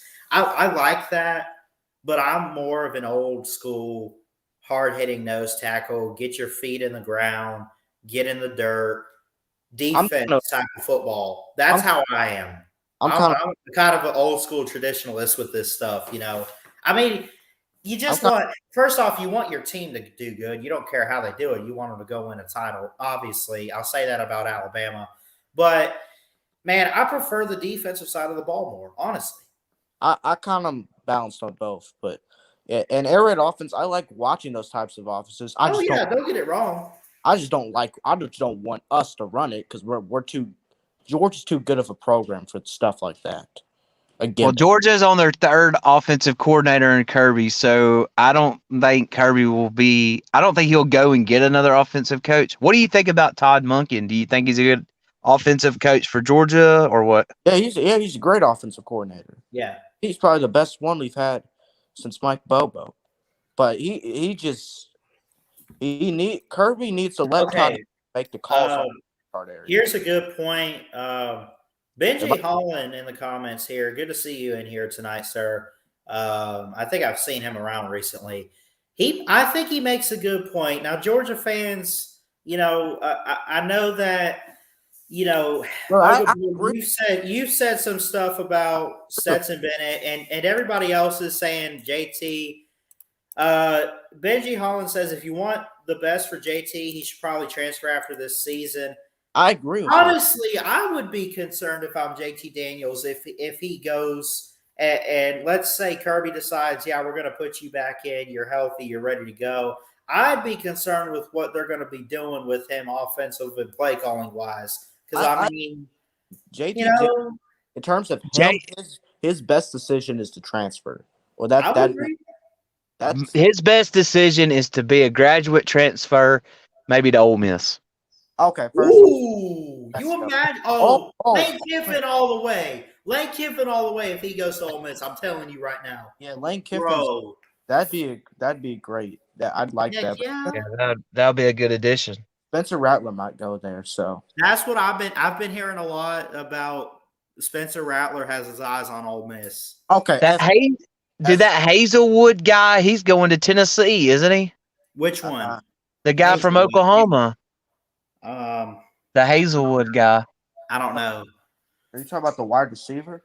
Hold on, let me pull this up real fast. Hazelwood. Thanks, GF Sports. Oh, well, who's this? The Esco guy. All right, look, Mike Bobo maybe didn't work out now, but he was great at Georgia. So like, come on now, don't. Yeah, but I mean, look. First off, it'd be a second time for. He's going to Arkansas.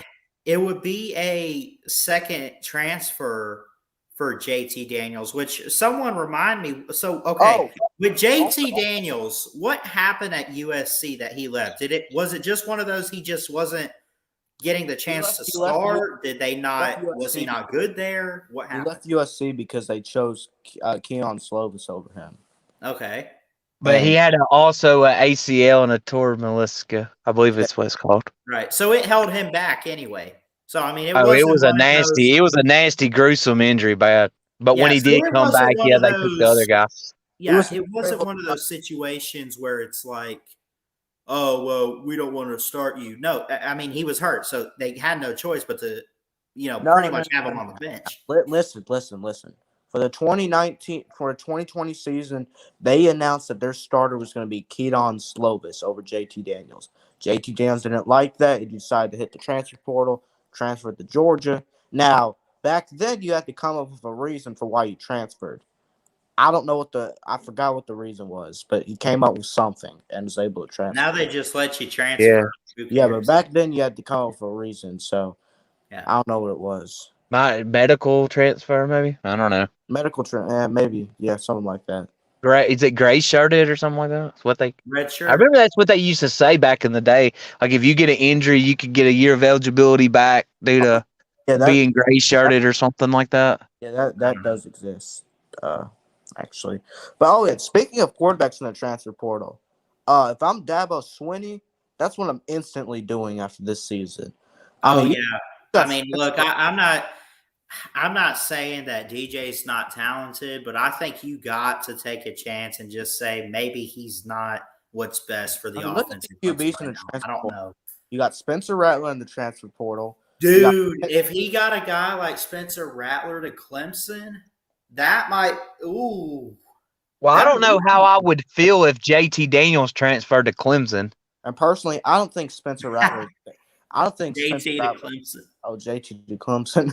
Yeah, but I personally don't think that Spencer Rattler's a bad quarterback. I mean, I hear Auburn could be in the mix for looking for a quarterback. They might pick up JT. He had a good season in 2020 and all that. I hope that happens, man. I hope and pray that happens for you guys, just to see y'all get so pissed. Imagine if Auburn's looking for a quarterback next season and they're saying maybe TJ Finley's not it. We could go get a transfer, and they bring in JT.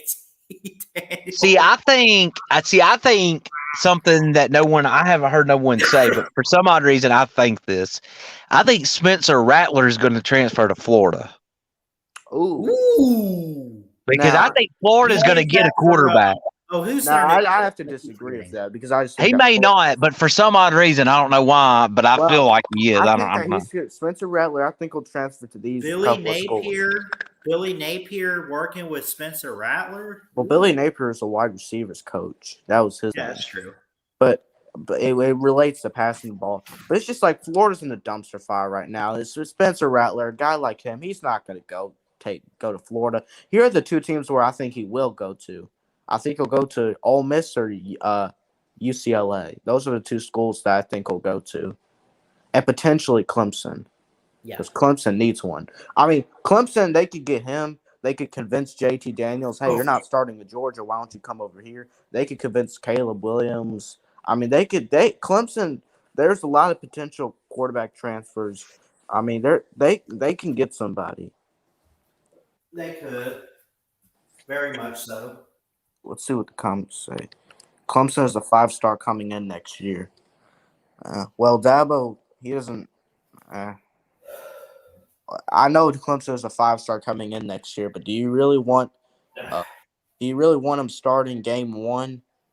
Or it works out, I think, because look at CJ Stroud and all that, but I don't think that's what Dabo wants. I just think his mentality is different. Look, I would start the 5-star next year if I were him, but I just don't think that's where Dabo does. He's in a way, he's kind of like Kirby. He doesn't really like to play freshmen that much. Yeah, hey, man. Did you hear about the quarterback? Actually, it's Gordo High School here in Alabama. Ballard. The 4-star quarterback, Tanner Bailey, decommitted from Oregon he's a 4-star quarterback. Well, yeah. Cristobal took the job at Miami. Well, that's probably why he left, because Mario Cristobal left. Let me see. I forget about that guy. I think that Clemson, man, I'd watch out because they picked up some guy. Oh, I can't think of his name, but he's got a long last name. I think it almost like Tagovailoa, but it starts with a P, something like that. But anyway, watch out for Ty Simpson going to Alabama. You have up and coming like a Gunnar Stockton to Georgia, which forget Georgia for a second. Cade Klubnik is a key guy that Clemson's got their eye on to try to pull in. If I was might be that next leader that Clemson needs to spark the offense and get it back. I'd play him because freshman QB. I mean, look, if you get him prepared and all that, they'll be good. It's just like Dab mentality, kind of like Kirby. He doesn't like to play freshmen, so I think Dab was going to go out and get a transfer. And he doesn't like transfers either, but I mean, he doesn't like playing freshmen. So in order of him not like playing freshmen, I mean, I'd play the 5-star QB. I just don't think he likes that at all for some reason. Yep. He's probably going to get a transfer. That's my prediction. I look at a guy like Trevor Lawrence. He played Kelly Bryant over him for the first 6 games. Now, okay, at the very least, I could understand if maybe you want to, start the experienced guy to begin with because you're unsure about this freshman quarterback. But yeah, I would agree. Like, after seeing what Trevor Lawrence did at Clemson, you would think like, had I known it'd be this good, I would have started him day one.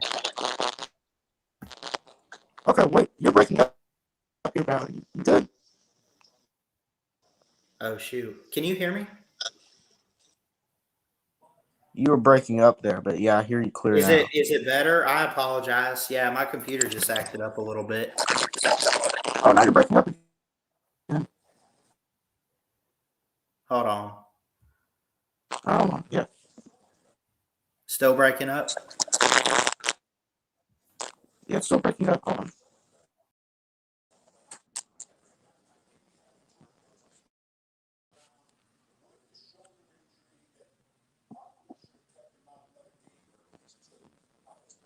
Hey, it looks like I'm taking over the stream for a second. Why don't we talk about these ball games, man? I just don't think we're going to win the playoff games. I think probably Georgia and Alabama, you know what I'm saying? But I'm interested to the New Year's Six ball games. Ole Miss and Baylor and all that seems pretty good. Pretty good to me. Yeah. Yeah, I think Ole Miss will win that one. You got Notre Dame, Oklahoma State. I think Notre Dame will win. Ohio So, State, can you Utah. hear Ohio me? State get the win there, I think. Can you hear me? Is it better? The other one, what's the old Michigan State and Pittsburgh? I'm gonna go with Pitt there. Ballard's back in. Is it better for you now? Because I was listening to the feedback to make sure it wasn't. I think it was on your end because I could hear myself clearly when I did the feedback for the stream, but it sounded like it was coming out of your mic, like it was an echo, and it sounded all glitchy or whatever. Also, it's me. It might be, but can you hear me clearly now? I hear you clearly. Okay, we're good. J-Dub, welcome back, buddy. All right, I'm back. I apologize for falling asleep. I had my hour nap. I slept off the chili dogs. There you go. Yeah, man, that's cool. I was full of chili dogs and Fritos. A very unhealthy and late supper, and it crashed me for about 75 to 80 minutes. Now, of course, I'm wide awake as hell, and I'll be up all night because. Well, we heard you snoring, Jeff, and then UGA was like, "Is Jeff asleep?" Oh no! I don't snore. I earthquake. Yeah. I'm sure it sounded like a load of rocks falling off the side of a cliff. I apologize. Yeah. It didn't have anything to do with you guys. I wasn't like. It's not like I was bored, and so. Wait till you're in your mid-50s and have a full belly. You'll see what I mean. Yeah. Yeah, man. Because now I'm fully energized like a spring chicken. Like I say, shit, I'll be up till 3 a.m. now. Yeah. Well, we've been talking about Clemson a lot for the past hour and their future and all that. Clemson is a very interesting case, and the reason why I think so is because for the first, well, I don't know if it's the first time, but certainly this is the most serious damage that's been done to the coaching staff under Dabo. Dabo's had a pretty stable staff. I mean, and now he's got a bunch of pieces to replace. I don't think Clemson's going anywhere. They're not going to fall off the side of the earth. Yeah, I don't think they're not going to do a 2020 LSU. But I have to say, having them not be an automatic to the playoffs is kind of delicious. Yeah. Well, yeah. I mean, the way they were playing at the end of the year, they looked like the best team in the ACC, even though they didn't make the title game. Yeah. I mean, it's not like it's not like Clemson doesn't have talent. They just we're having trouble putting some pieces together. I mean, it happens. I mean, it's just like people act like that they went 6-6 or 5-7. I mean, no, they went 9-3. That's not. I mean, yeah, 9-3 is not a bad record. It's just it's not as good as it normally is, but I think they're going to improve next year. I mean, they bring in a 5-star QB. Dabo will probably bring in a transfer because he doesn't really like playing freshmen that much for some reason. And he doesn't like bringing in transfers either. But yeah, you got to do one or the other here. But I had a video out put out yesterday, and I want to get y'all's thoughts on it. But I kind of talked about, and I really haven't come to much of a conclusion. But do you think that, and not necessarily the best or the worst, but Do you think the transfer portal was a good idea to even begin with? Oh, that's a good topic. That's a good topic because, I mean, forget if it's good now or bad now or whatever the hell. To begin, like, is it good for college football? I look at it from On two one ways. hand, you got to think about this. I think college football clearly, it at least should be all about the players. And if players don't feel welcomed or whatever, and I mean, sometimes you just got to tell them to suck it up and grow a pair and be a man and whatever, grow up, but sometimes, they don't fit into a system. They know it and they know they need to go and land somewhere else. So you bring in this transfer portal, they can go wherever they want to and get the heck out of, Clemson or Bama or Florida or wherever and go to some other school where they might fit a better system or whatever. Because I think for players, if they need to get out of there, you now have this transfer portal and, they can go forward with it. What do you guys think? Like, was it a good idea to start this to begin with, or is it probably one of those, because it does have its pros and cons. You got to think it does have negative impacts on programs and coaches, I think, in some ways. I mean, just saying. I look at it from both ways. Well, I mean, I think you have to I want the players to have freedom, but at the same time, I don't want college football to become unbalanced. So it's really hard for me to decide what I really want. So also let Jada give his opinion because I'm in the middle right now. I am having flipped through the channels. I have stumbled across a childhood delight of mine. Oh, an emergency.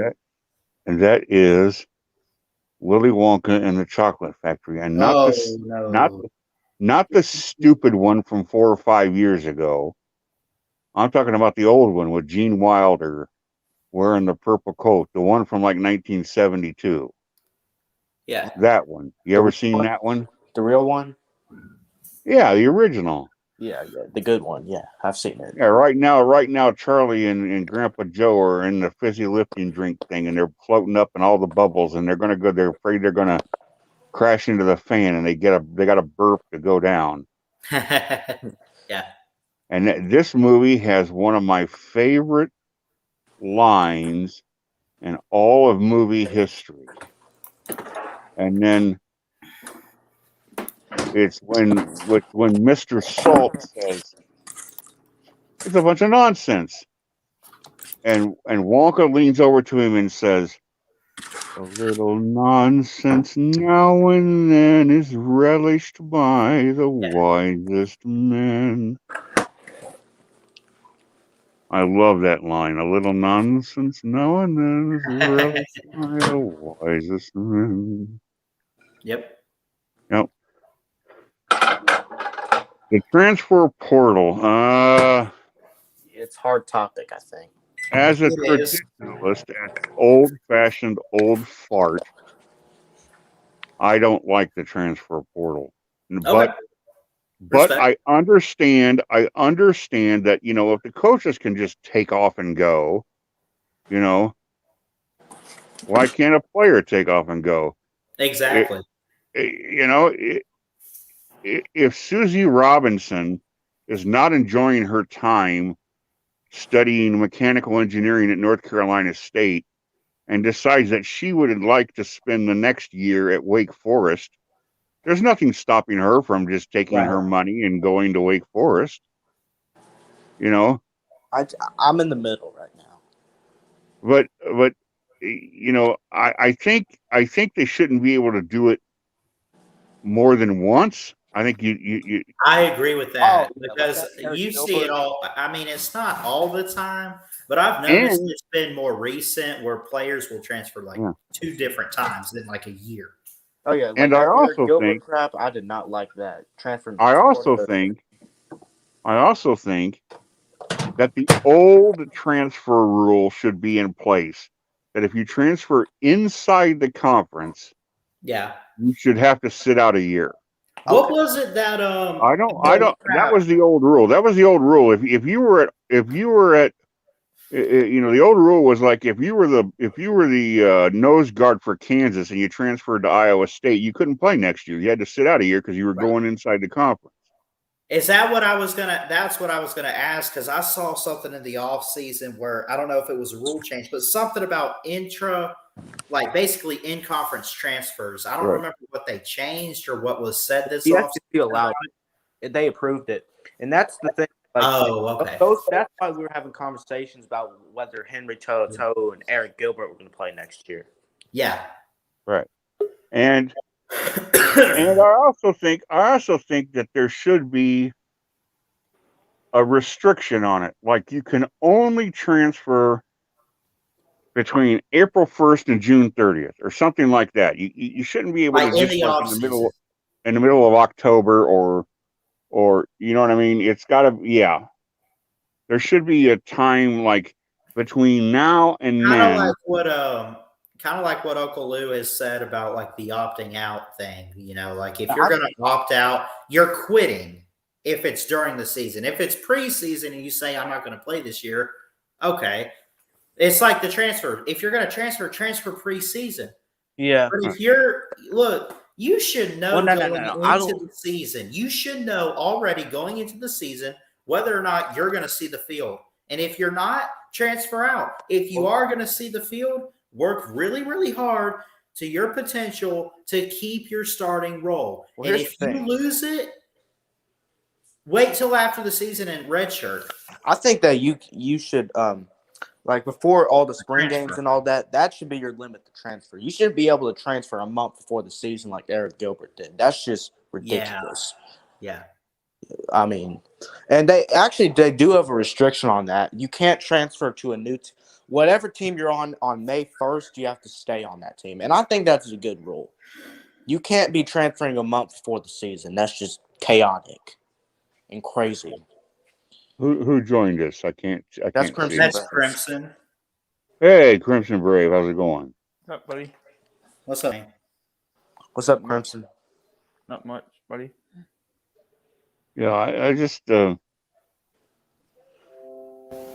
we're really gonna see it now with all the coaches changing because new coaches coming in, players don't want to play for that coach like like the Johnson brothers at LSU. They didn't sign up to go to LSU to play for Brian Kelly. So Brian Kelly comes in, they're like, I don't like Brian Kelly, or I don't like Joe or the culture or something. Right. Or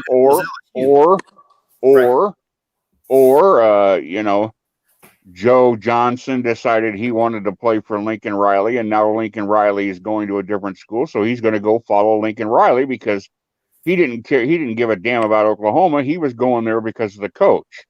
I think I saw something too. I thought I saw, and I don't know who it was, and Jeff, correct me on this, but wasn't there an Alabama commit that flipped to Texas because of Sarkisian? Yeah, a running back, a 4-star running back, Kieran Robinson. That's it. Yeah. Yeah.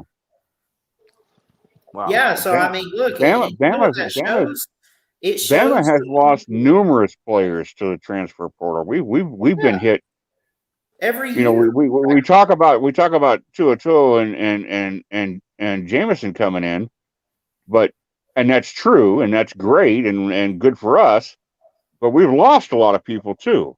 And that's going to happen if your offensive tackle room is loaded. The number 5 offensive tackle might decide, hey, I can go play somewhere else. That's going to happen. I don't mind.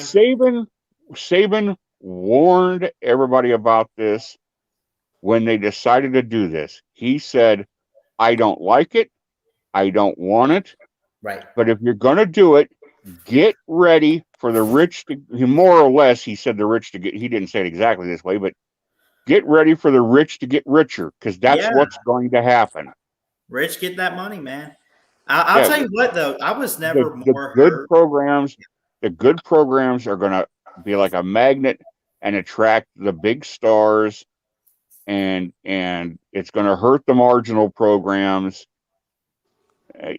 Iowa yesterday got Nubanka, the kid from Southeast Polk, where then he's a 5-star he's really they list him as athletes, but he's really a cornerback. And he's the first 5-star Iowa signed in like 6 years. And Bama's got what, 7 coming in?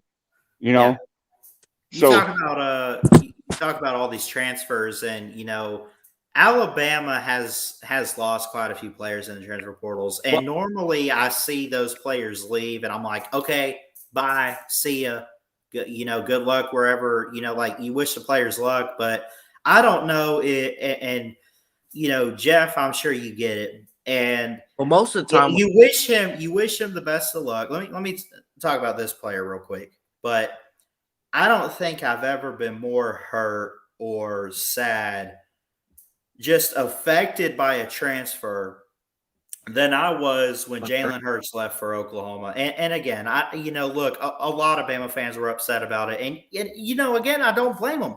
He was screwed. Tua took his place. Now, it was one of those, like, you shouldn't bench Jalen, but you got to start Tua. After what happened with 2nd and 26. But only one can be the starter.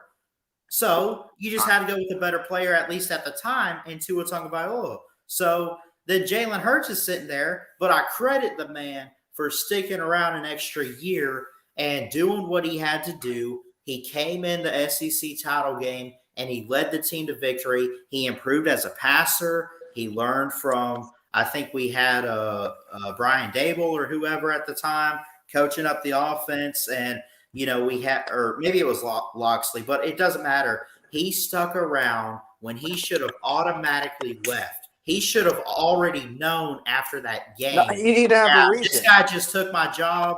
I'm going to Oklahoma or wherever. But when he left, man, I was crushed. I don't care that we had Tua. I love Jalen Hurts and everything he did. He led us to 3 titles, 3 straight.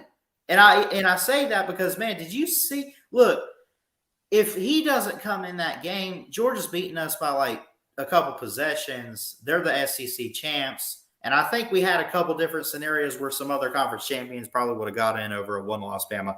Maybe that's crazy talk. I don't know. But either way, I give credit though. I give credit to Jalen because he was the lead guy in 16 and 17. He was one drive or one play away. He didn't lose us that Clemson game. That was the defense. Not really, Ballard. The defense was on the field 100 plays. Yeah. So.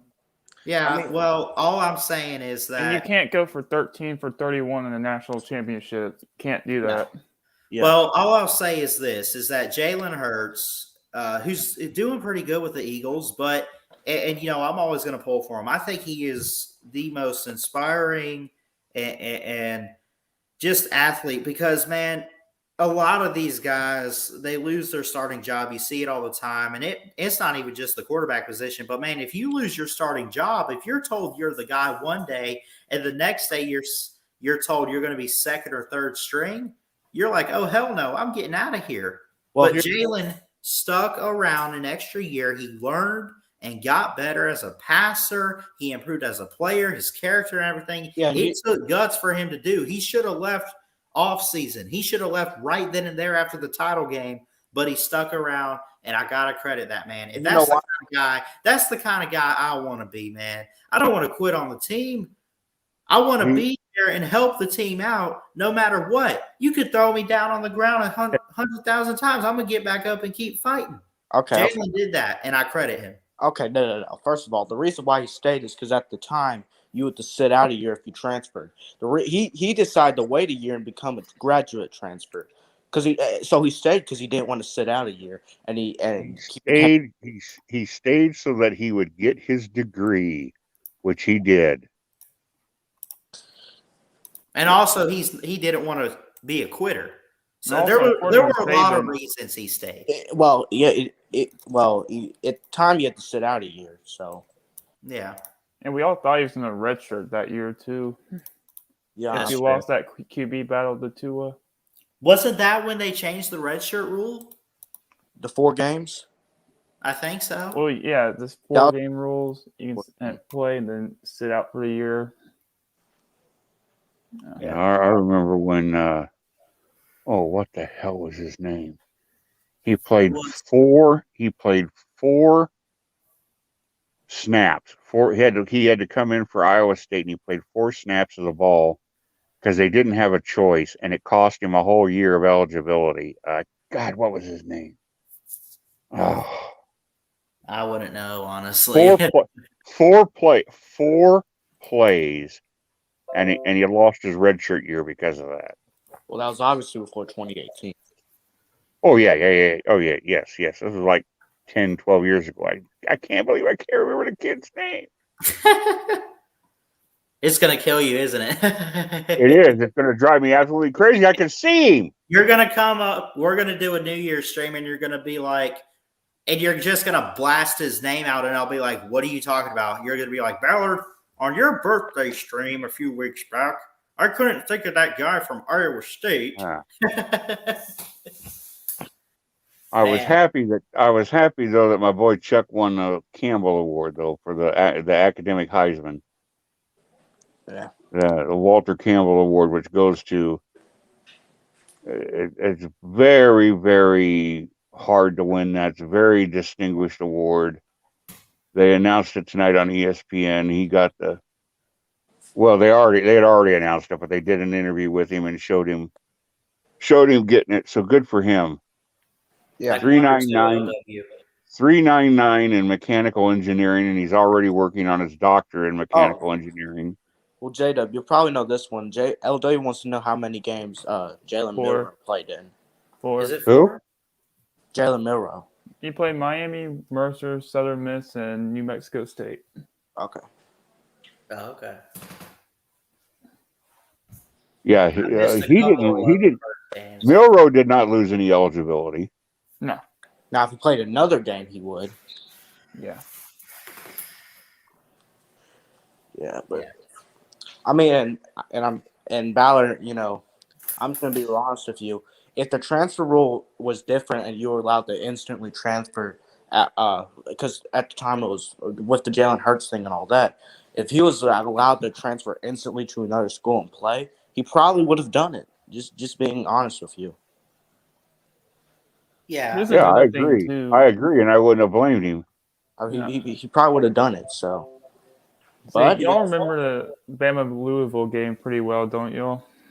Yeah, I mean, the interview. Notice Tua started, but Saban kept randomly putting Jalen. Oh, look who has the job. Well, the best thing about that game was the interview after the game with Maria Taylor. Yeah, Saban. He was. Y'all remember Mississippi State's coach Joe Moorhead? Yeah. He's becoming the head coach of Akron now.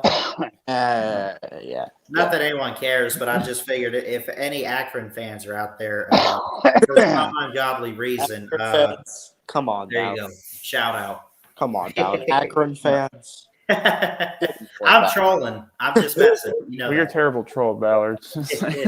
People that live in Akron don't root for the Zips. But Watson, I was getting back to say, it's like you saw Saban just kept putting Jalen in.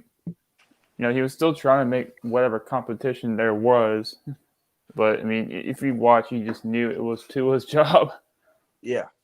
And honestly, at the end of both of their careers, Jalen Hurts, honestly, like 2019 and all that, he looks like the better quarterback, to be honest. Not really. He was.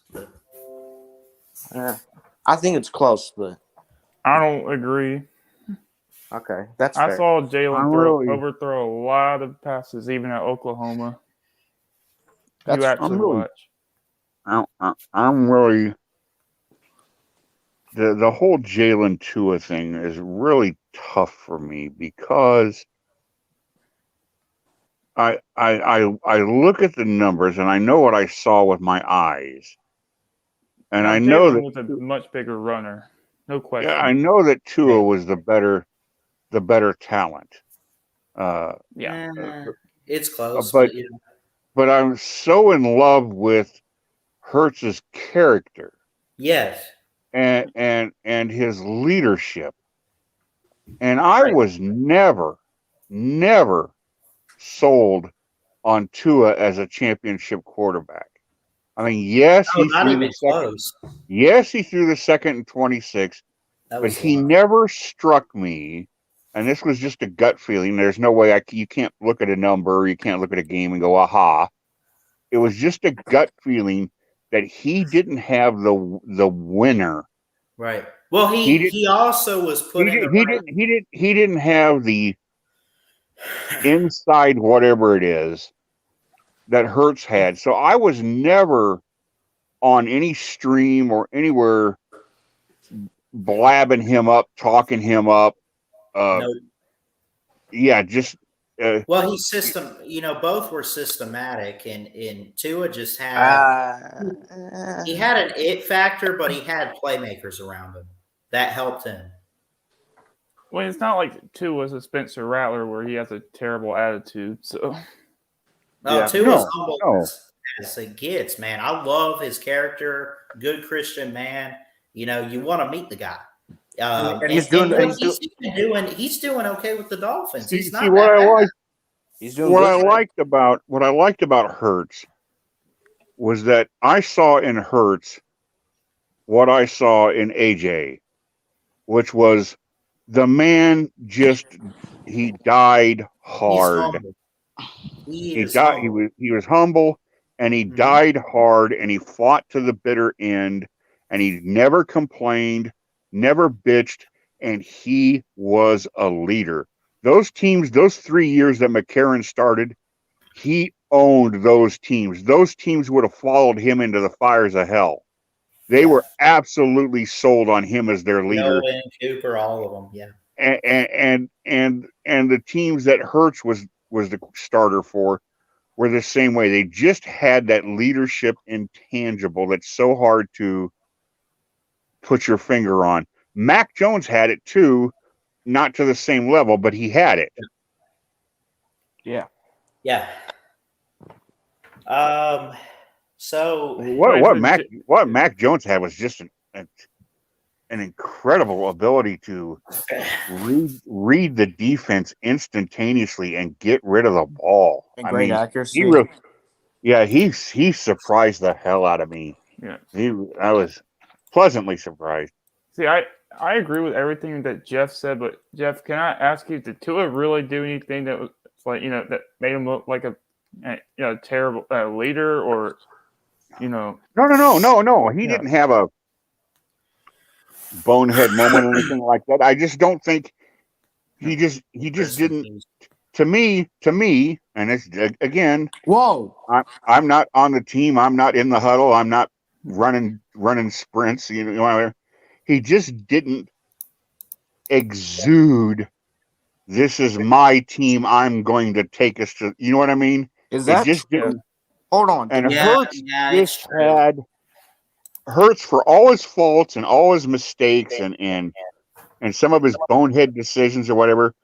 The team just was. They were going to go to war for him. Yeah, he apparently. RMF Tide breaks the news that former Broncos receiver Demaryius Thomas dies. He died this afternoon, actually. Apparently, he had medical complications from a earlier crash in a vehicle. I don't know all the details, but that's what I'm reading. He died at the age of 33. Rest in peace. Yeah. Whoa. Oh, that's what I was. Yeah. That's what I was yelling about. I was like, "Whoa." Yeah, man, it's tough news. I remember watching him play for the Broncos. Man, he was pretty good. I wasn't trying to interrupt everybody, but once I saw that, I was like, "Whoa." Yeah. Oh, that's. Then again, do you think Bryce Young can end up being the best Bama QB of all time, Jeff? Maybe. It's that's so difficult. That's so difficult because when you say that, then all you did was just give me permission to ask about 10 questions. Great. Which is like based on what? Total yards? Based on what? QBR? Based on what? Natty rings? Based on what? Draft position? I mean, well, I'm how do you rate? How do you rate? How do you rate the best quarterback ever? Because I'd tell you from a strict trophy case situation. It's McCarron, because McCarron won the O'Brien. He won 2 national championships. He could easily have won a third.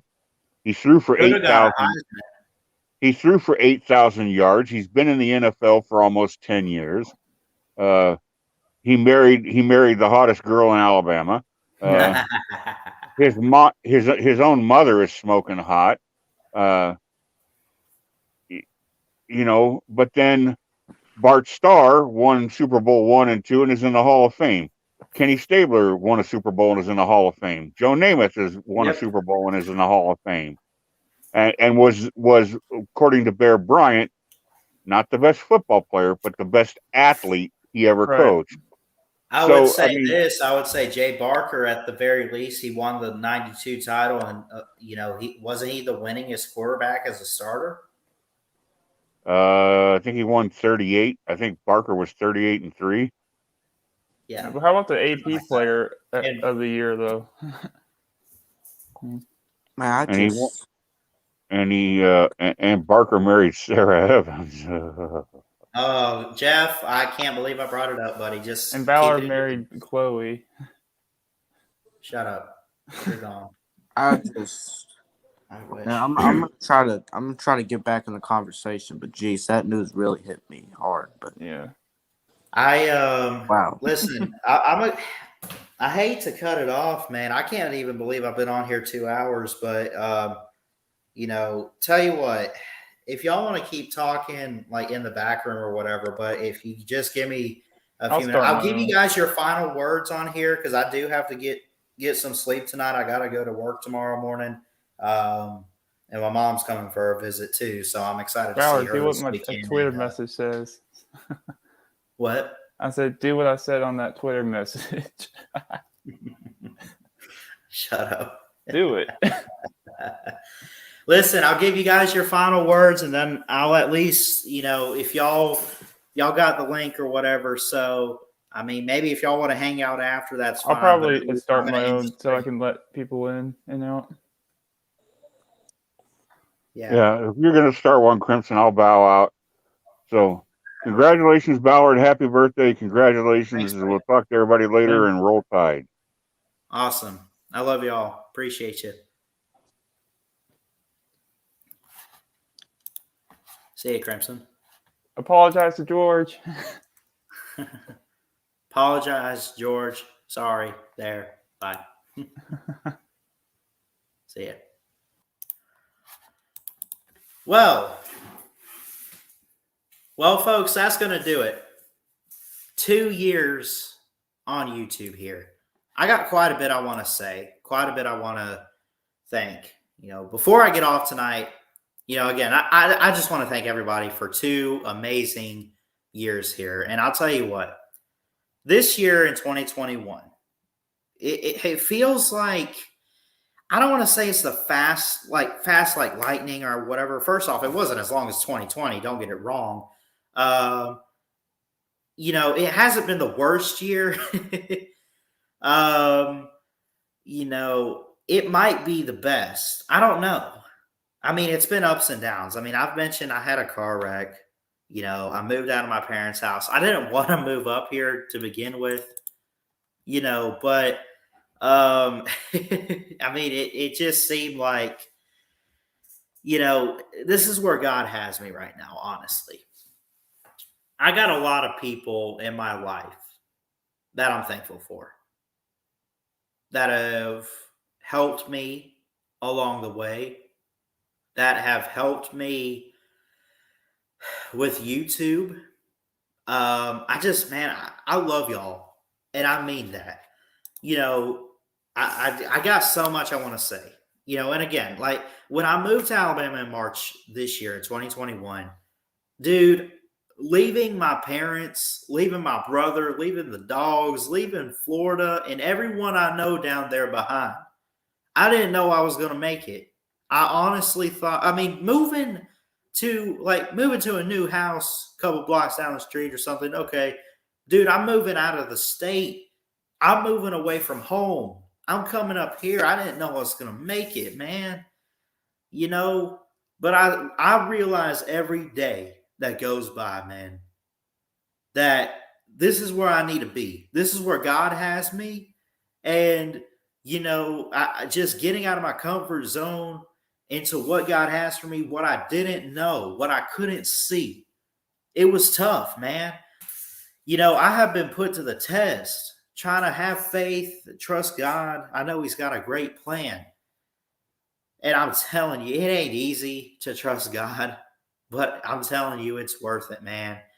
I have had, guys, it has been up and down. I'm telling you. Y'all know I had a car wreck. Y'all know about the date I had, which, I for some reason still care about her. I don't know. But, I went on a date for the first time. I had a car wreck. I moved out of my parents' house. I had a lot go on. And, there's so many people on here to thank. And off of YouTube as well. I got friends at church. I won't give names out, obviously, but I got people at church that I got great friends. I got people back in Florida that I know love and support me and have my back. And I got my grandparents, my mom and dad, my brother. I love them all to death, man. And, the people on here too, starting with my good friend TikTok Chess Hall. Go subscribe to him. Didn't really see him in here tonight. I think I texted him or whatever. He's probably busy. Jeff Webster, I love you, bro. Always hearing you talk about Iowa State, college football history, and all your knowledge of football is incredible, man. I'm telling you. And I love you, buddy. And it's always good talking with you, Bama football and everything. D4, Ugga Boy, my boy Brian, Trenches, Crimson Brave, even. There's so many people on here that I want to thank. And, I'm thankful for my grandparents. I mentioned my brother, my parents. My mom's coming up this weekend. I'm looking forward to seeing her. There's just a lot of people I got to thank, man. I'm telling you. And I know that I got a life ahead of me. And I don't know if this channel is it or if it's something bigger. I don't even know if it's necessarily sportscasting for me. But that's what I want to do. And I'm going to trust God that He has an amazing plan. And I don't know what the future holds, but I know who holds the future. I don't know what's in store tomorrow, but I know who's got it, and that's God. And I'm telling you, man, He's got a great plan. And if He, Steve Harvey says, if God keeps waking you up every morning, if He keeps getting you out of bed, telling you to go out and get up and go, He's got a lot left for you. He's not done with you yet, man. There's a verse, my life verse, and what I live by is amazing. Romans 8:28, in the Bible, it says, and I'm not a preacher guy, but I figured maybe if you're out there, this could encourage you. But this verse says, and we know that in all things, God works all things together for the good of those who love Him and those who are called according to His purpose. If you have faith and you believe in God, you love Him, and you say, God, here I am, take me, do whatever you want with me, and you trust Him, man, I'm telling you, that's the amazing life. That's where the amazing life comes from. It ain't perfect, but that abundant life that you want, you want it all to be okay. You want it all to, just go like the best it can be, and we all want it perfect. It's not going to be that. You're going to stumble and fall, man. I know that, but I trust God. And I know He's got an amazing, amazing plan. It's not easy, but it's worth the wait, just waiting on God, and I know that I got a long road ahead. The journey, the road, the path, it's not clear. It's long. It might be a little scary, but I know that it's going to be okay. And I'm thankful for each and every one of you on here. I'm thankful for my friends and family up here, down in Florida. I mentioned my parents and my brother, my grandparents. God's blessed me so much. And I just want to thank him. And I want to thank all of you for 2 amazing years here at Ballard Sports Media. Here's to many more still to come. You know, I'm going to keep the faith. I'm going to hold my head up, and I'm going to encourage y'all to do the same thing. I don't know who you are. I don't know what you're going through, what you're facing. But, man, trust God. Give him a chance. Be like, God, I can't do this, but I'm going to see what you can do. Hold your head up and have faith. Whatever dreams, whatever goals you have. Don't ever let anybody stop you from chasing your dreams. Don't let anybody tell you can't, tell you that you won't. Take a chance. You need to find out on your own if you're good at this or good at that. And you're not going to be good at everything. But man, if you have a dream, like I do with sportscasting, and a goal to just do something, like I said earlier, just something in the sportscasting world. It don't have to be fine ball. My grandmother says that, if anything, she does she loves it all. She watches all my videos and everything, but she says, you are an amazing writer. Your essays in English are great. The blog posts are great. I think you should just be a journalist and a columnist or something. And I'm like, you know what? I might be. I don't know. But you find out what you're good at, what you care about, put them together, and you figure it out. But I don't know if that's going to be it. That's what I want. That's what I'm going to try to go after. But even if it's not, I know that God has a plan, and I got friends and family to be thankful for that are going to have my back. And I'm thankful and blessed. And I'm thankful for all of you out there. So, for 2 amazing years, thank you so much, everybody. I love each and every one of you. Hey, do me a favor on your way out. Hit that thumbs up. Hit that subscribe button. Hit the bell. You get notified. If you're watching this back, comment down below. Just say, hey, Merry Christmas, whatever. I don't know. It is the holidays. So, but, man, I don't have much else to say. I'm kind of rambling on just a little bit. I just want to say thank you to everybody for 2 amazing years. Here's to many more right here at Ballard Sports Media. Ain't going nowhere anytime soon. I promise you that. I love you guys. Jesus loves you. Keep your head up. God bless. Merry Christmas from Christian Ballard at Ballard Sports Media. And again, thank you so much for all the love and support these past 2 years. As Nick Saban once said, this is not the end. This is the beginning. And I'm telling you, we just getting started right here at Ballard Sports Media. Y'all have an amazing weekend. Merry Christmas. Love you guys. Jesus loves you. God bless. And as always, as I say from an Alabama fan, roll, Tide, roll. Woo! Love you guys. Thank you so much. God bless you. Thank you.